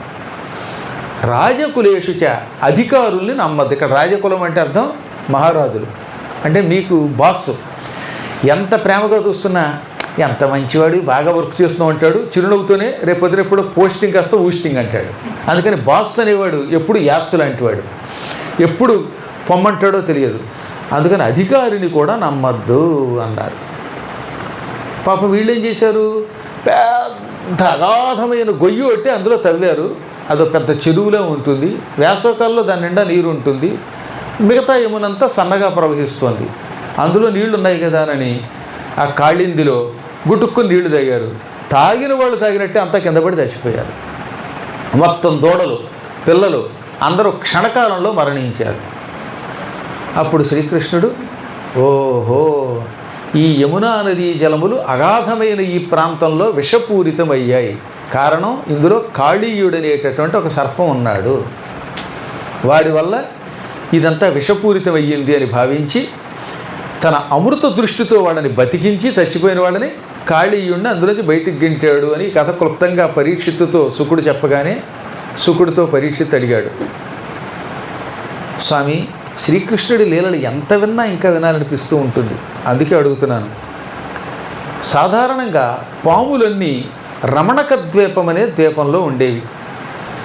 రమణక ద్వీపంలో ఉండవలసిన కాళీయుడు ఈ చెరువులోకి ఎలా అడుగుపెట్టాడు? అది నదిలో ఉన్నటువంటి హ్రదంలోకి, మడుగులోకి ఎందుకు అడుగుపెట్టాడు? యమునా నదిలోకి ఎందుకు అడుగుపెట్టాడు? ఎంతకాలం ఉన్నాడు? ఎంతో కాలంగా అతడు అక్కడ ఉండకపోతే నదీ జలం అంత విషపూరితం కాదు. ఆ విషం తాగిన పిల్లలు, దూడలు చచ్చిపోతే కృష్ణుడు వాళ్ళని బతికించి ఆ పాముని ఎలా బయటికి పంపాడు? ఈ కథ అంతా వినాలి అనుకుంటున్నాను. తొర్రులగాచిన నందుని కొర్రని చరితామృతంబు కొనకొని చెవులం జొర్రంగా తనివి గల్గునే వెర్రులకైనను దలంప విప్రవరేణ్యా. దూడల్ని కాచుకుంటూ బృందావనంలో తిరిగే శ్రీకృష్ణ పరమాత్మని చరిత్ర ఎంత విన్నా ఇంకా ఇంకా వినాలనిపిస్తుంది. ఎందుకంటే కృష్ణుడి యొక్క చరిత్ర ఒక అమృతం. అమృతం ఇంత తాగాము, తృప్తి అయ్యింది అనేవాడు ఉండడు. కృష్ణ చరితామృతం కూడా అంతే. చెవులతో ఎంత విన్నా ఇంకా ఇంకా చెబితే బాగుండు, వీడు 8 అయ్యింది వదలట్లేదు అనేవాడు మూర్ఖుడు తప్ప, సామాన్యుడు అయి ఉంటాడు తప్ప జ్ఞాని ఎవడు అలా అనుకోడు. వెర్రివాడు కూడా ఇంకా వినాలనుకుంటాడు, తృప్తి కలగదు. అందుకే అడుగుతున్నాను చెప్పమనగా అప్పుడు ఆయన చెప్పాడు, పూర్వం పాములకు నివాస స్థానమైన రమణక ద్వీపంలో కాళీయుడని ఒకడు ఉండేవాడు. వాసుకి, తక్షకుడు మొదలైన వాళ్ళకి సోదరుడు వాడు. వాడికి 105 పడగలు ఉండేవి, 101 మంది భార్యలు. గుర్రం గుడ్డిదైనా దానాకి తక్కువ లేదని ఈ దుర్మార్గుడికి 101 మంది భార్యలు. వీళ్ళతో పాటు వాడికి పిల్లలు, మనవలు, మనవరాళ్ళు, సిటిజన్షిప్స్ పైగా. వీళ్ళంతా కలిసి బయలుదేరి ఈ యమునా నదిలో ఉన్నటువంటి లోతైన ప్రాంతంలో మకాం పెట్టారు.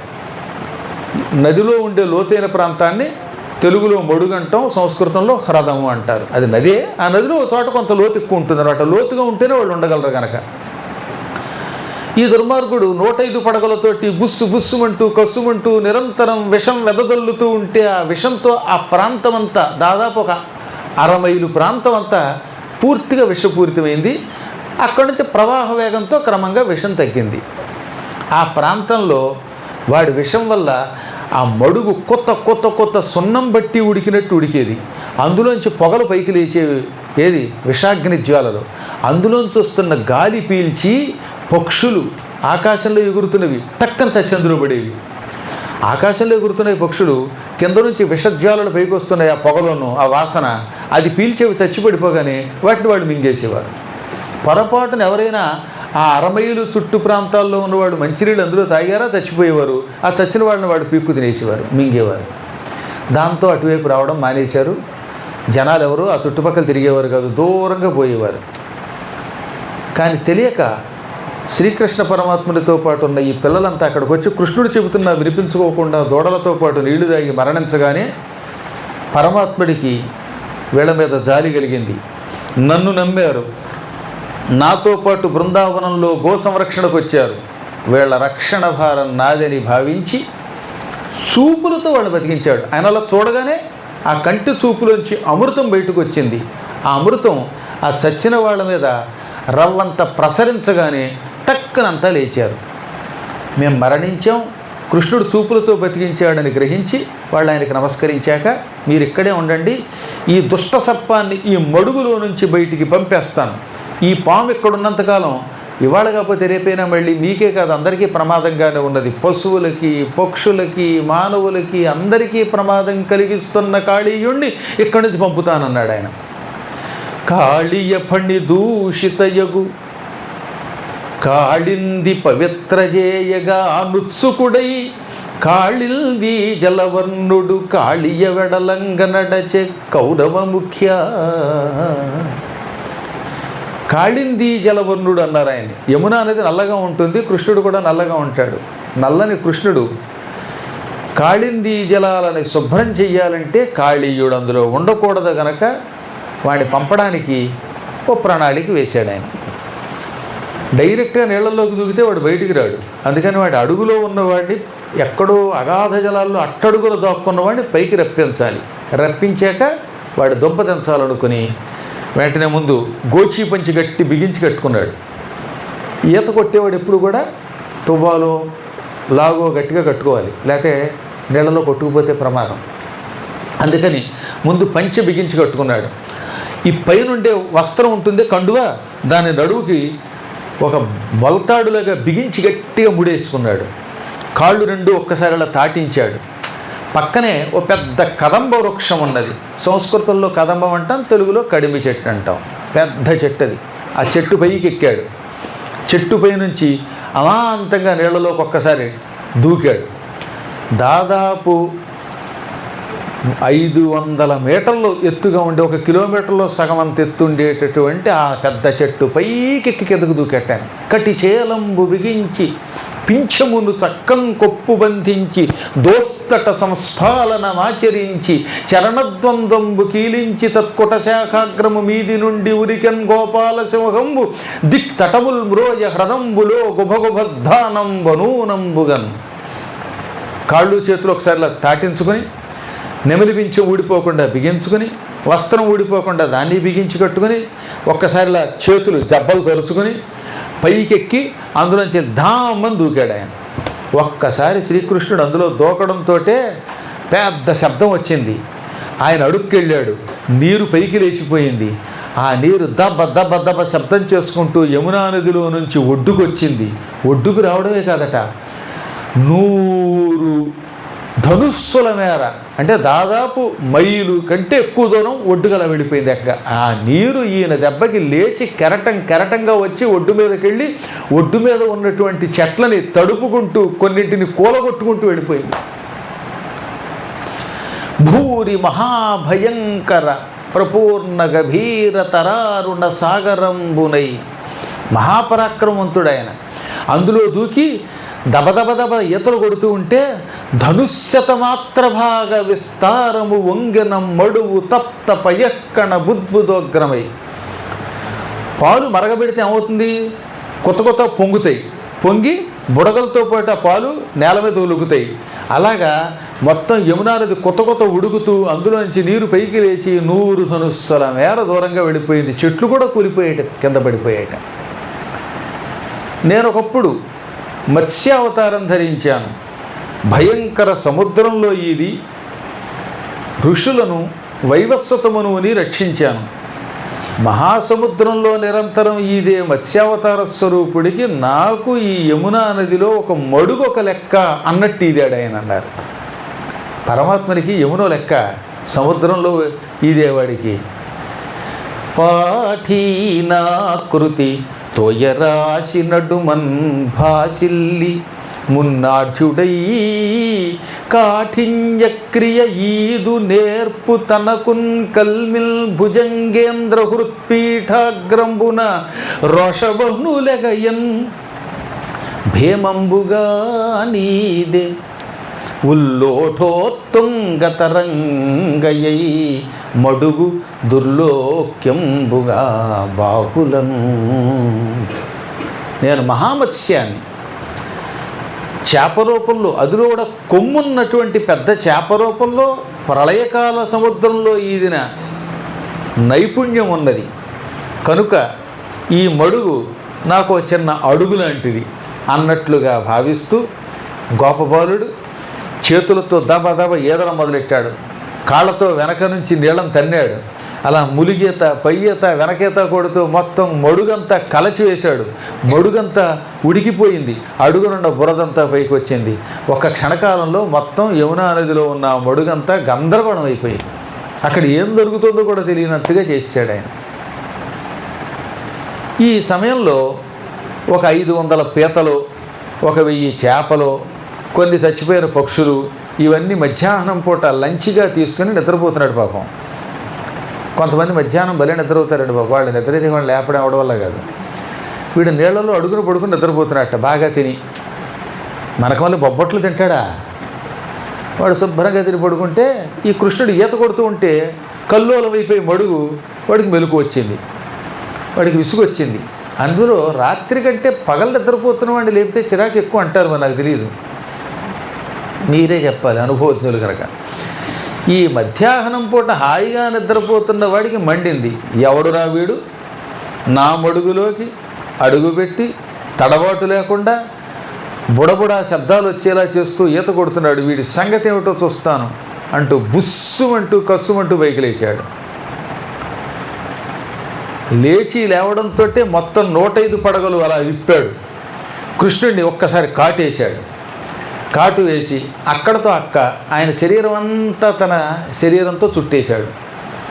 పాము యొక్క శరీరాన్ని భోగ అంటారు సంస్కృతంలో. భోగ సర్ప శరీరం తదస్థితి భోగి. అందుకే భోగి అనే శబ్దం మనకు అర్థం ఏంటి? పాము యొక్క శరీరం. ఈ తోక దగ్గర నుంచి పడగల దాకా ఉండే ఈ పొడుగైన శరీరాన్ని భోగము అంటారు. భోగము కలిగింది కనుక పాముని భోగి అంటారు.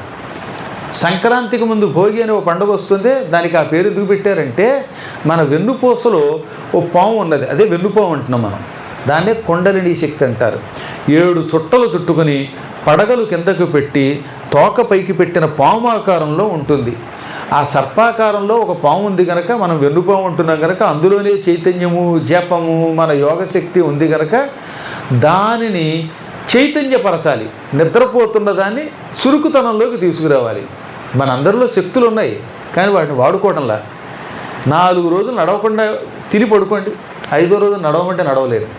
మనమే అంత పూర్వం 5 కిలోమీటర్లు పరిగెత్తిన వాళ్ళమే ఏకధాటిన ఒక వారం రోజుల పాటు ఇంట్లో అలా తినడం పడుకోవడం చేస్తే శరీరం అలా అయిపోతుంది. స్నిగ్ధలా సన్నగా ఉన్నవాళ్ళు కూడా ఆ తర్వాత ఇలా దుగ్ధలా తయారవుతారు. అప్పుడు ఏమవుతుందన్నమాట, శక్తి ఉండి కూడా మనం కదలలేని స్థితిలోకి వస్తున్నాం. అలాగే మన శరీరంలో యోగశక్తి పుట్టుకతో ఉంది. దాన్ని గురువుల ద్వారా ఎలా ఉపయోగించుకోవాలో ఉపయోగించుకోవాలి. యోగాభ్యాసము అనే పేరుతోటి ఈ మధ్యన యోగా అది నేర్పుతానంటే అదివాడి నేర్పేది ఏదో శ్వాస మీద ధ్యాస, ఏదో 1-2 ప్రక్రియలు తప్ప నిజంగా యోగులు కాదు. నిజంగా మనం యోగులం అయితే ఈ కుండలిని శక్తి మన వెనకాతలో ఉన్న శక్తి ఎట్నుంచి ఎటు ప్రవహిస్తుందో తెలిస్తే మన శరీరంలో కొన్ని మార్పులు వస్తాయి. అందులో మొదటిది ఆరోగ్యము. మార్కండేయ పురాణంలో దత్తాత్రేయ చరిత్రలో చెప్పారు. యోగాభ్యాసం చేస్తున్న కొత్తలో వాడికి కొన్ని లక్షణములు వస్తాయి. అందులో మొదటిది ఏమిటి? ఆరోగ్యంబు. మొదట ఆరోగ్యం వస్తుంది. అనిష్ఠురత్వము, వాడి శరీరంలో కాఠిన్యం తగ్గుతుంది, కఠినం కాకుండా మృదువుగా ఉంటాడు. అలౌల్యంబున్, ఏ వస్తువు మీద వ్యామోహం ఉండదు. నా కళ్ళతోడు, నా ఇల్లు, నా తలగడ, నా స్థలం, వీటి మీద వ్యామోహాలు ఉండవు. మా అమ్మ, మా అక్క, మా నాన్నే, నాకు పెళ్ళం అక్కర్లా, అత్తగారు అక్కర్లా, ఈ పిచ్చి లక్షణాలు రావు. లౌల్యం ఉందంటే వాడు యోగి కాదు, రోగి. అందువల్ల అలౌల్యత్వం రావాలి. వపుః కాంతియున్, శరీరంలో ఒక రకమైన తేజస్సు ఉంటుంది. వాడు ఎంత నల్లగా చండాలంగా ఉన్న మనిషిలో అట్రాక్షన్ ఉంటుందండో. సుందర శబ్దానికి అర్థం ఏంటి? సుందరుడు అంటే తెల్లగా ఉండి ఏదో కాసేపు పై శరీరాకర్షణతో ఉండేవాడని కాదు అర్థం. ఒక్కొక్కడిని చూడండి, గడ్డం నెరిసిపోయి ముసలాళ్ళలో ఉన్న ఆయన దగ్గరే ఉండాలి, ఆయనతో మాట్లాడాలనిపిస్తుందా లేదా? ఒక వ్యక్తితో మాట్లాడాలనిపిస్తోంది, అతని దగ్గర ఉండాలనిపిస్తోంది, అతనికి నమస్కరించాలి అనిపిస్తోంది అంటే అతని దగ్గర కాంతి ఉన్నది, తేజస్సు ఉన్నది. ఆ తేజస్సు వల్ల వాడి దగ్గర ఆకర్షణ శక్తి వల్ల మనం వాడికి లొంగుతున్నాము. ఈ ఆకర్షణ శక్తికే సౌందర్యము అని పేరు. అది సౌందర్యలహరి అంటే. ఇప్పుడు గణపతి సిద్ధానంద గారు ఉన్నారు. ఆ వయస్సులో కూడా ఆయన దగ్గరికి వెడితే మనకి ఏదో తెలియని ఆనందం కలుగుతుందో, వదలలేకపోతున్నామా లేదా? ఎందుకని? అదే యోగశక్తి అంటే. ఆ శక్తికి లొంగి ఎవడన్నా సరే అలా ఉండవలసిందే. ఇప్పుడేదో సరదాగా అన్నా నేనేమన్నా నిజంగా 16 ఏళ్ళవాడినా, ఆ 16 తిరిగిస్తే 61లోకి వచ్చాం. అయినా సరే గురువుగారు చూడాలని కొందరైనా అనుకుంటున్నారంటే అదే ఆకర్షణ. అంటే 25 ఏళ్ళ అమ్మాయిని కూడా చూడాలనుకోకుండా 61 ఏళ్ళ ఆయన చూడడానికి రావడం అంటే దాన్ని ఏమంటారన్నమాట, సౌందర్యము, వపుఃకాంతి అంటారు. సౌరభ్యమును, శరీరం నుంచి దుర్వాసన రాదు, ఒక రకమైన పరిమళం వస్తుంది. మూత్ర విచారాల్పత్తము, చీటికి మాటికి మలమూత్రాలు విసర్జించరు, నిమిషానికి ఒకసారి బాత్రూమ్కి వెళ్ళక్కర్లేదు.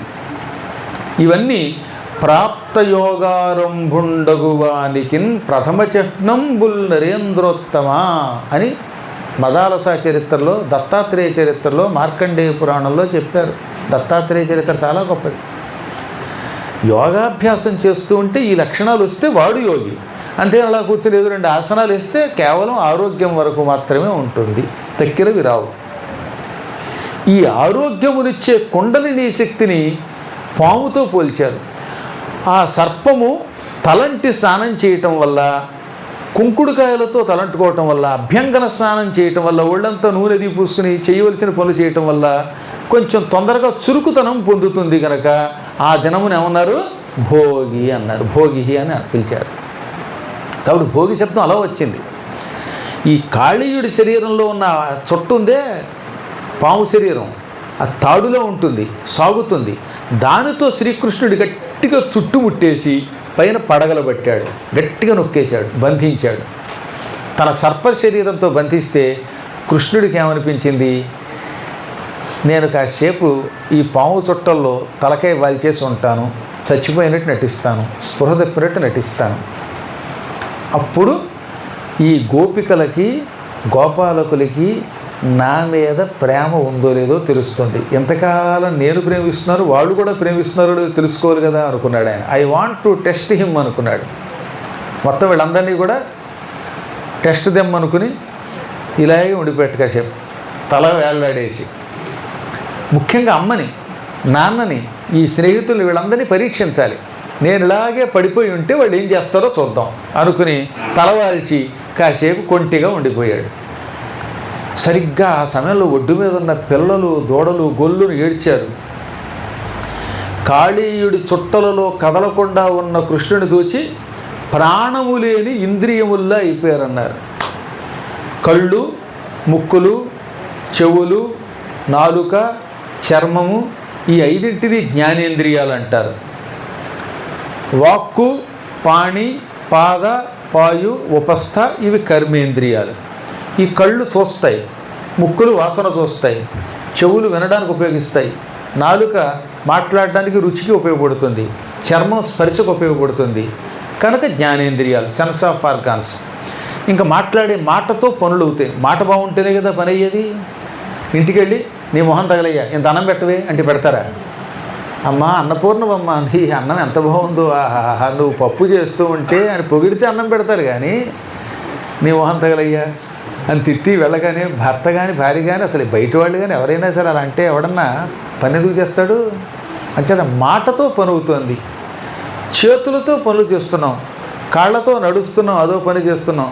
మలమూత్రాలు విసర్జించడం ద్వారా మలద్వారం, మూత్రద్వారం పనులు చేసి పెడుతున్నాయి కనుక వీటిని కర్మేంద్రియాలు అంటారు.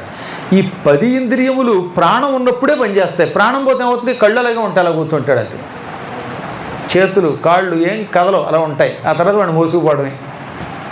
ప్రాణములు పోయినప్పుడు ఇంద్రియములు కదలకుండా ఎలా ఉంటాయో, కృష్ణుడు పాము చుట్టల్లో తల వేలాడవేసి ఉంటే ఈ దూడలు మనుషులు అలా అయిపోయారు. కదలలేక ఏడవడం మొదలెట్టారు పాపం. ఈలోపు అక్కడ బృందావనంలో తమ తమ ఇళ్లల్లో ఉన్న ఆడవాళ్ళందరికీ కుడి కన్ను, కుడి కాలు, కుడి చెయ్యి అదిరాయి. మగవాళ్ళకి ఎడమ కాళ్ళు, ఎడమ కళ్ళు, ఎడమ చేతులు అదిరాయి. మగవాళ్ళకి కుడి, ఆడకి ఎడమ అదిరితే శుభం, వ్యతిరేకమైతే అశుభం. దాంతో వాళ్ళకి భయం వేసింది. ఈ పూట బలరాముడు లేకుండా కృష్ణుడు ఒక్కడే బృందావనానికి వెళ్ళాడు. అసలే కృష్ణుడు అల్లరివాడు, ఏం చేశాడో ఏమిటో లేనిపోను గొడవ అని అందరూ ఇళ్లల్లో నుంచి పనులు ఆపేసి కనీసం ఇళ్ళకి తాళాలు కూడా వేయకుండా, ఏ సెక్యూరిటీ గార్డు కూడా లేడు అక్కడ, కోడ్డులు లేవు, ఏమీ లేవు, అయినా సరే వదిలేసి పరుగు పరుగున మొత్తం బృందావన వాసులంతా కృష్ణుడు వెతుక్కుంటూ బయలుదేరారు. ఇంత మహారణ్యంలో 12,896 చదరపు మైళ్ళ విస్తీర్ణం కలిగినటువంటి బృందావనంలో ఎక్కడున్నాడని వెతకగలరు వాళ్ళు. కానీ వాళ్ళకి చాలా తేలిగ్గానే కృష్ణుడున్న స్థలం కనపడింది. కారణం, కృష్ణుడు అడవిలో నడిచిన చోటల్లా ఆయన పాదముద్రలు కనపడతాయి. కృష్ణుడి అరికాల్లో శంఖం, చక్రం, పద్మం, ధనుస్సు, ఏనుగుని పొడిచి అంకుశం, ఈ శుభచిహ్నాలు ఉంటాయి. అందువల్ల ఆయన నడవగానే అడుగుని ఏమవుతున్నాయి అనమాట, ఆ శంఖ చక్రాదులన్నీ కనపడుతున్నాయి. ఓహో, ఇది కృష్ణుడు అడుగు, ఇది కృష్ణుడు అడుగు, ఇది మామూలు వాళ్ళ అడుగులు అనుకుంటూ ఈ అడుగు జాడల్ని బట్టి కాళింది దగ్గరకు వచ్చారు. చూడగానే ఎదురుగుండా పాము చుట్టుకుని ఉంది. అందులో కృష్ణుడు తల వేలాడవేసి స్పృహ తప్పిపోయాడో లేక ప్రాణమే కోల్పోయాడో తెలియని స్థితిలో కనబడ్డాడు. ఇంకా చూడండి, యశోద, నందుడు అందరూ గుండెలు బాదుకుని ఏడవడం మొదలుపెట్టారు. అయితే యశోద అయితే చెప్పకల్లా, అదేమన్న కృష్ణుని కర్రచి అంతట పోక భుజంగమంబు దుర్మదమున మేన చుట్టుకొని మానకయున్నది, ఇంక ఏమి చేయుద మెటదొత్తమే పురుషులో పుదురీయకి నడ్డపెట్ట ఎయ్యది సదుపాయమంచు పడిరి ఆర్తరవంబుల తూలి గోపకుల్. అయ్యో, మన కళ్ళ ముందు మన కృష్ణుడిని ఆ పాము కాటు వేసింది. పోనీ కాటు వేసి విడిచిపెట్టిందా, విడిచిపెట్టకుండా శరీరం అంతా తన పాము చుట్టలతో చుట్టేసింది, తన సర్ప శరీరంతో చుట్టేసింది, తాడులాగా అతన్ని బంధించేసింది. ఇప్పుడు కృష్ణుడు బయటికి రావటం లేదు, ప్రాణం ఉందో లేదో తెలియటం లేదు. ఇప్పుడు మనం ఏం చేద్దాం? ఈ శ్రీకృష్ణ పరమాత్ముడు బతుకున్నాడా లేక శరీరం విడిచిపెట్టాడా? ఎవరి దగ్గరికి వెడదాం? ఎవరిని రక్షించమని ప్రార్థిద్దాం? ఇంత భయంకర సర్పాన్ని శిక్షించి కృష్ణుడిని రక్షించేవాడు ఎవడున్నాడు?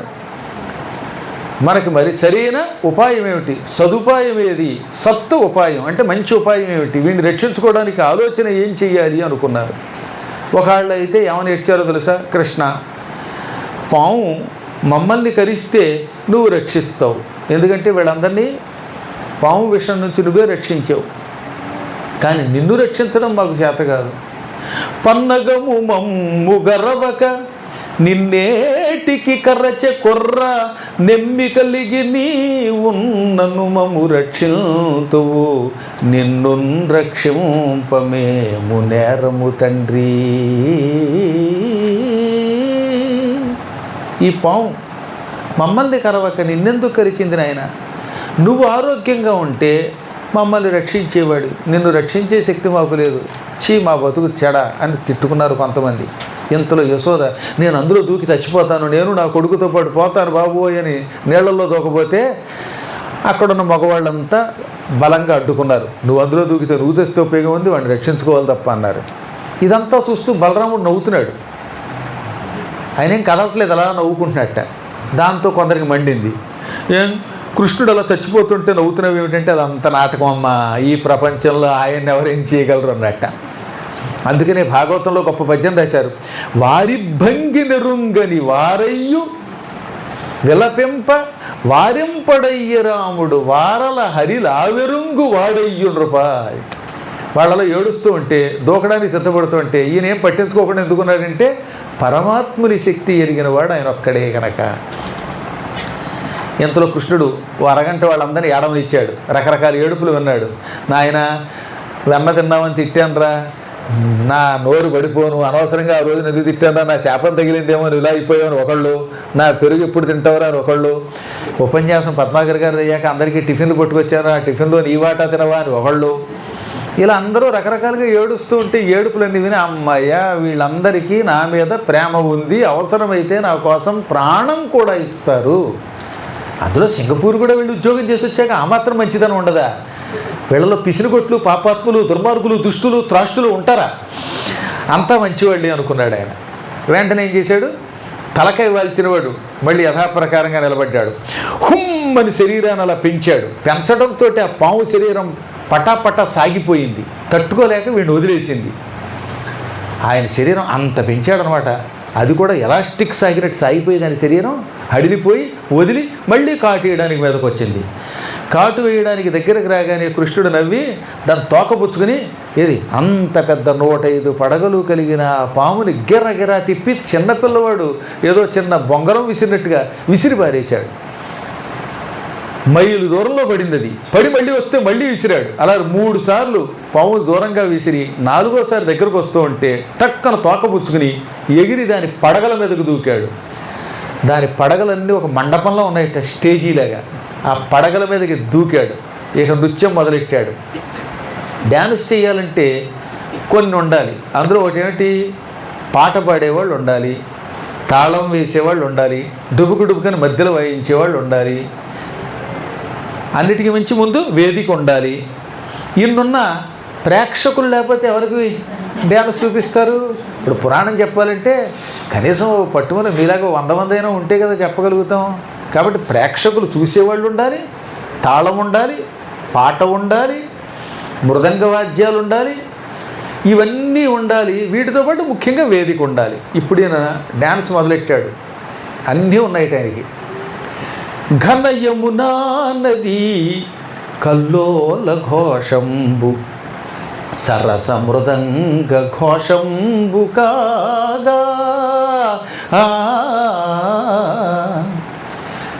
దివి నుండి వీక్షిల్చు దివిజ గంధర్వాది జనులు సభాసీన జనులు కాగా కలహంస సారస కమనీయ మంజు శబ్దంబులు తాళ శబ్దములు కాగా సాధు బృందావన చరచెంచరీక గానంబు గాయక సుగానంబు కాగా పద్మరాగాది రత్న ప్రభాసమాన మహిత కాళియ ఫణిఫణా మంటపమున నళినలోచన విఖ్యాత నర్తకుండు నిత్య నైపుణ్యమున వేర్చి నృత్యమాడే.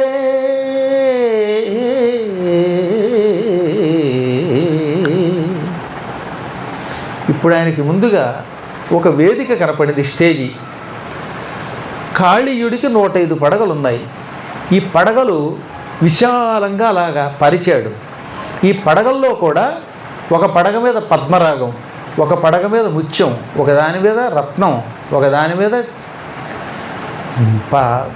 పసుపు రంగులో ఉండేటటువంటి పిల్లి కన్నులో ఉండేటటువంటి మణి, కొన్నిట్లో తెల్లమణులు, ఇంద్రనీల మణులు, ఈ విధంగా పద్మరాగాది నవరత్నములతో కూడినటువంటి పడగలు. ఇన్ని రకాల మణులతో కూడిన విశాలమైన పడగలతో ఉన్న వాడి తలకాయ అంతా ఒక స్టేజీ కింద, వేదిక కింద భావించాడు. ఇక ఇప్పుడు మృదంగధ్వని కావాలి కదా. ఈ యమునా నదిలో కెరటాలు పైకి లేచి కింద పడుతున్నాయి. పైకి లేవడం, డామ్మని పడ్డం. ఈ కెరటాల శబ్దములు మృదంగధ్వనిగా భావించాడు. ఇంకా పాట, ఆ యమునా నదిలో కొన్ని తుమ్మెదలు ఉన్నాయి. ఆ తుమ్మెదలు ఝంకారం చేస్తున్నాయి, జుమ్మంటూ గానం చేస్తున్నాయి. ఆ ఝంకారాన్ని గాయకులు పాడే పాటగా భావించాడు. వేదిక ఉన్నది, కెరటాల శబ్దమేమో మృదంగధ్వనిగా భావించాడు, తుమ్మెదల యొక్క ఝంకారాన్ని పాటగా భావించాడు.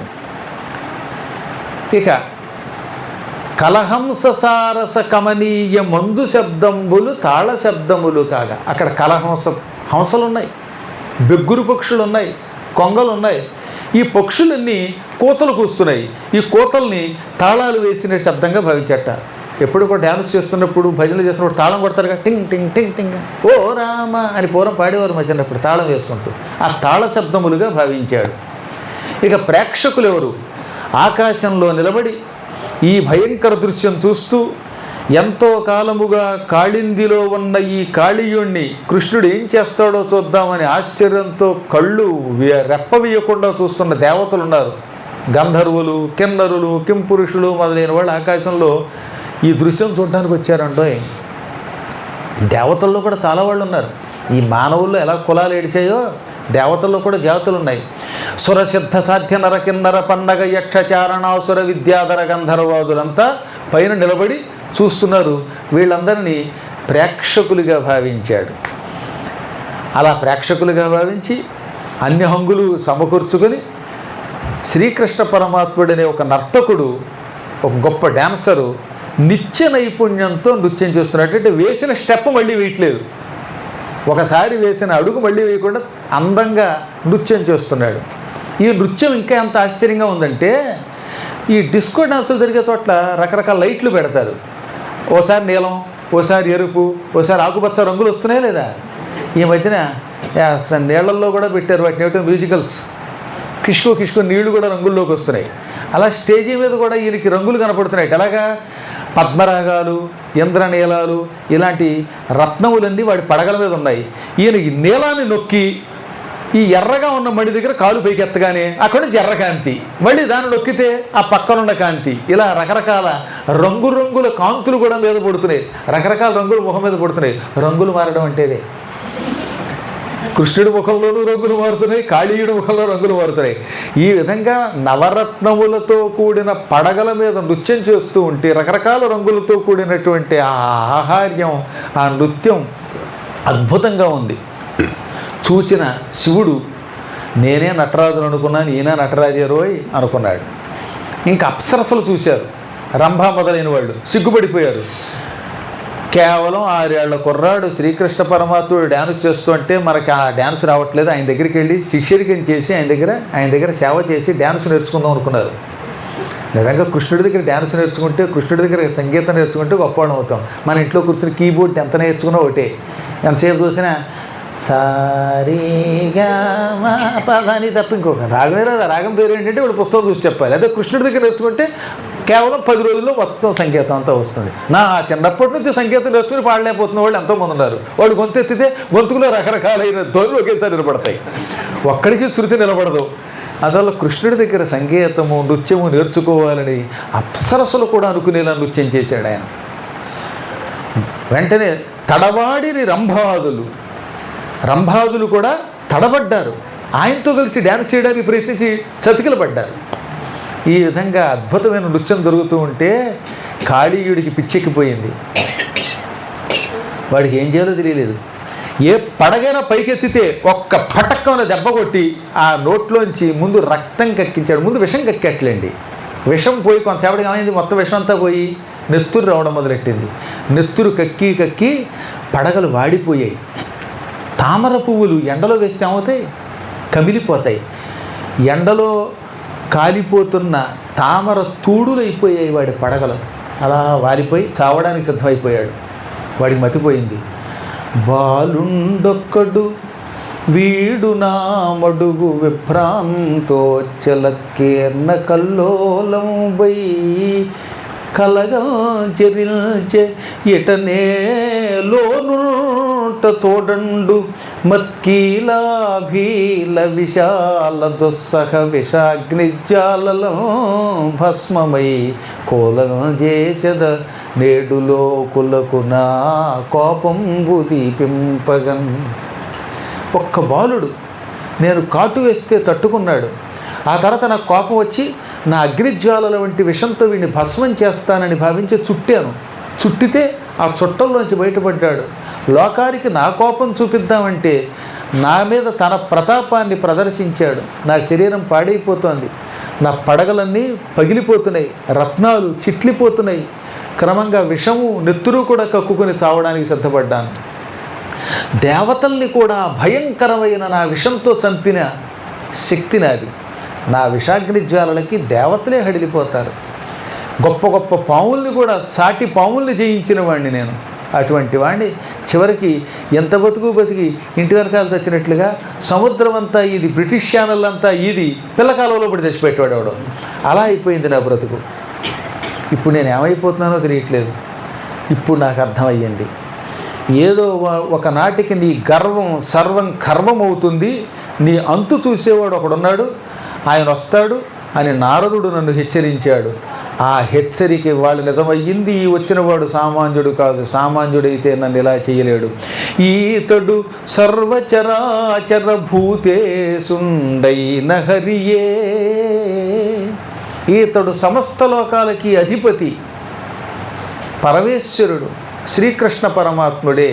సామాన్యుడైతే ఈ పడగల మీద అడుగుపెట్టి తడబడకుండా నృత్యం చేయగలడా అనుకుని వెంటనే వాసుదేవ నన్ను రక్షించు, నన్ను క్షమించు, అజ్ఞానంలో పడ్డాను, తెలియక నీవు సామాన్య బాలుడిగా భావించాను, నిన్ను నీ వాళ్ళని చంపడానికి ప్రయత్నించాను, రక్షిస్తావో చంపుతావో అని మానసికంగా శరణు కోరాడు. ఈలోపు వీడి భార్యలంతా పిల్లల్ని వెంట పెట్టుకు పరుగున వచ్చేశారు. భార్యలందరికీ వీసా ఉంది. ఆ పక్కన డిపెండెంట్ వీసాతో పిల్లలు కూడా వచ్చేసారు, ఈ చంటి పిల్లలు. మొత్తం అంతా పాములు భయం. పిల్ల పాములైన డేంజర్ ఉండోయి. అసలు పెద్ద పాము కంటే పిల్ల పామే ఎక్కువ ప్రమాదం అయింది. నిజం చెప్పాలంటే తల్లిదండ్రుల కంటే ఈ పిల్లలతోటే డేంజర్. వీళ్ళతో ప్రయాణం చేస్తున్న సేపు దొంప దించుతారు. అందువల్ల ఎప్పుడూ కూడా ఈ పిల్ల పాములు భార్య మొత్తం అందరూ వచ్చి కృష్ణుడి చుట్టూ చేరి స్త్రీ రూపాలు ధరించి, వాళ్ళంతా మానవాకృతి ధరించి ఆయనకి నమస్కరించి ఇలా నెత్తి మీద 2 చేతులు పెట్టుకు జోడించి నమస్కరించారు. ప్రభు రక్షించు రక్షించు, ఇతడు మా వల్లభుడు, ఎన్నో పాపాలు చేశాడు, ఈతడిలో తప్పు లేదు కాబట్టి రక్షించమని మేము అనడం లేదు. ఇతడు నిజంగా దుర్మార్గుడే, దుష్టుడే, శిక్షించాలి. అయినా భర్త లేకపోతే భార్య ఉండలేదు. మేము పైగా పతివ్రతలం. పూర్వం పతివ్రతలను ఉండేవారు ఉండేవి, భర్త లేకపోతే ఉండలేకపోయేవారు వాడి పాపం. అందుకని మేము పతివ్రతలం ఎలా ఉండగలుగుతాం? మల్లకల్లు మా ప్రచారములు, మా నడకే వంకర టింకర నడక. పాముల నడక ఎప్పుడు ఎలా ఉంటుంది? వంకరగా వెడుతుంది. అందుకే పాము అంటేనే వంకర, కుటిల బుద్ధి కలిగింది. అది మాకు పుట్టుకతో వచ్చిన లక్షణం. అది మా బుర్రలో కూడా చేరింది. అందుకే అన్యాయంగా కొంతమంది మీద కసుగుస్సులాడి చంపుతూ ఉంటాం. నీవు విషమిచ్చింది మమ్మల్ని మేము రక్షించుకోవడానికి తప్ప అందరినీ శిక్షించడానికి కాదు. అయినా ఏమిటో మాకు కోపం ఎక్కువ, కస్సుమంటాం, బుస్సుమంటాం, చంపుతూ ఉంటాం. ఇది తప్పని తెలిసినా ఆ లక్షణం నుంచి బయటపడలేకపోతున్నాం. అలాగే మేము మా భర్తలు ఎన్నో పాపాలు చేశాం, నీవే దయతో రక్షించాలి. ప్రభు నీవు రక్షించకపోతే ఎలాగా? నీవు అందరి ఎడలా సమానంగా ఉంటావు. కొంతమంది నా వాళ్ళు, కొంతమంది పరాయి వాళ్ళు అనే భేదబుద్ధి లేని వాడివి కనుక నిన్ను పరమాత్మ అన్నారు. అందుకే నీ పాదాలు పట్టుకుంటున్నాం, మమ్మల్ని రక్షించు. మా చిన్నప్పుడు మాకు ఊహ తెలియనప్పుడు వీడితో పెళ్ళయింది. పెద్ద అయ్యాకైతే ఒప్పుకునేవాళ్ళం కదేమో. అందుకని వాళ్ళు ఏమంటారు? నీవు చేయు పెండ్లి నిత్యంబు నిక్కంబు పిన్న నాటి పెండ్లి పెండ్లి కాదు. ఇప్పుడు నువ్వు మళ్ళీ మా ఆయన మాకు ఇస్తే కొత్తగా మాకు పెళ్లి చేసిన వాడు అవుతావు. మా చిన్నప్పుడు తెలిసి తెలియని వయస్సులో ఏదో ఆన్లైన్లో చూసి చాటింగుల్లో పడి చీటింగ్ అయిపోయాం. ఆ పిన్ననాటి పెళ్ళి కాదు. ఇప్పుడు నువ్వు చేసే పెళ్ళే నిత్యము శాశ్వతము. మమ్మల్ని అనుగ్రహించు, మా భర్తని మాకు ప్రసాదించు. పైగా మా భర్త ఎంత అదృష్టవంతుడో తెలుసా? 1000 సంవత్సరములు తపస్సు చేసినా నీ పాదములను చూడలేక ఎంతోమంది తహతహలాడుతున్నారు. నీ పాదాలు, నీ పాదధూళి కూడా ఎవరికీ దొరకవు. అటువంటిది నీవు మా ఆయన ఏ జన్మలో ఏ తపస్సు చేశాడో ఆయన పడగల మీద ఎక్కి నృత్యం చేస్తున్నావు కాబట్టి మా ఆయన అదృష్టవంతుడు. ఏడవాడు చిరజీవి అయిపోయినట్టే. ఎట్టి తపంబు చేసెనొక ఈ ఫణి పూర్వభవంబునందు మున్నెట్టి మహానుభావులకు ఎన్నడు చేరువగాని నీవు నేడిట్టు మహానుభావుడై ఈ క్రియ నృత్యము చేయుచుండగా. మా ఆయన ఈ కాళీయుడు పూర్వజన్మలో మహాతపస్సు చేసి ఉంటాడు. పూర్వజన్మలో పురాణం విన్నవాడు, తపస్సు చేసినవాడు, దానము చేసినవాడు. వాడు ఈ జన్మలో పరమాత్మని పాదస్పర్శకి నోచుకుంటాడు. భగవంతుని పాదాలు మనకి దొరికాయంటే పూర్వజన్మలో దానమైనా చెయ్యాలి, లేదా పురాణములు వినాలి, లేదా మహాతపస్సు చెయ్యాలి. ఈ 3 చెప్పారు భాగవతంలో. కాబట్టి ఈ జన్మలో నాకు ఇంకా భగవద్ దర్శనం కాలేదు అన్నామంటే మనం పూర్వజన్మలో వినవలసిన పురాణములు వినలేదు, తపస్సు చేయలేదు, కనీసం దానమైనా చేయలేదు. తృణమో పణమో మనకి కలిగిన దాంట్లో దానం చేస్తే ఈ జన్మలో భగవద్ దర్శనం అయి తీరుతుందండి.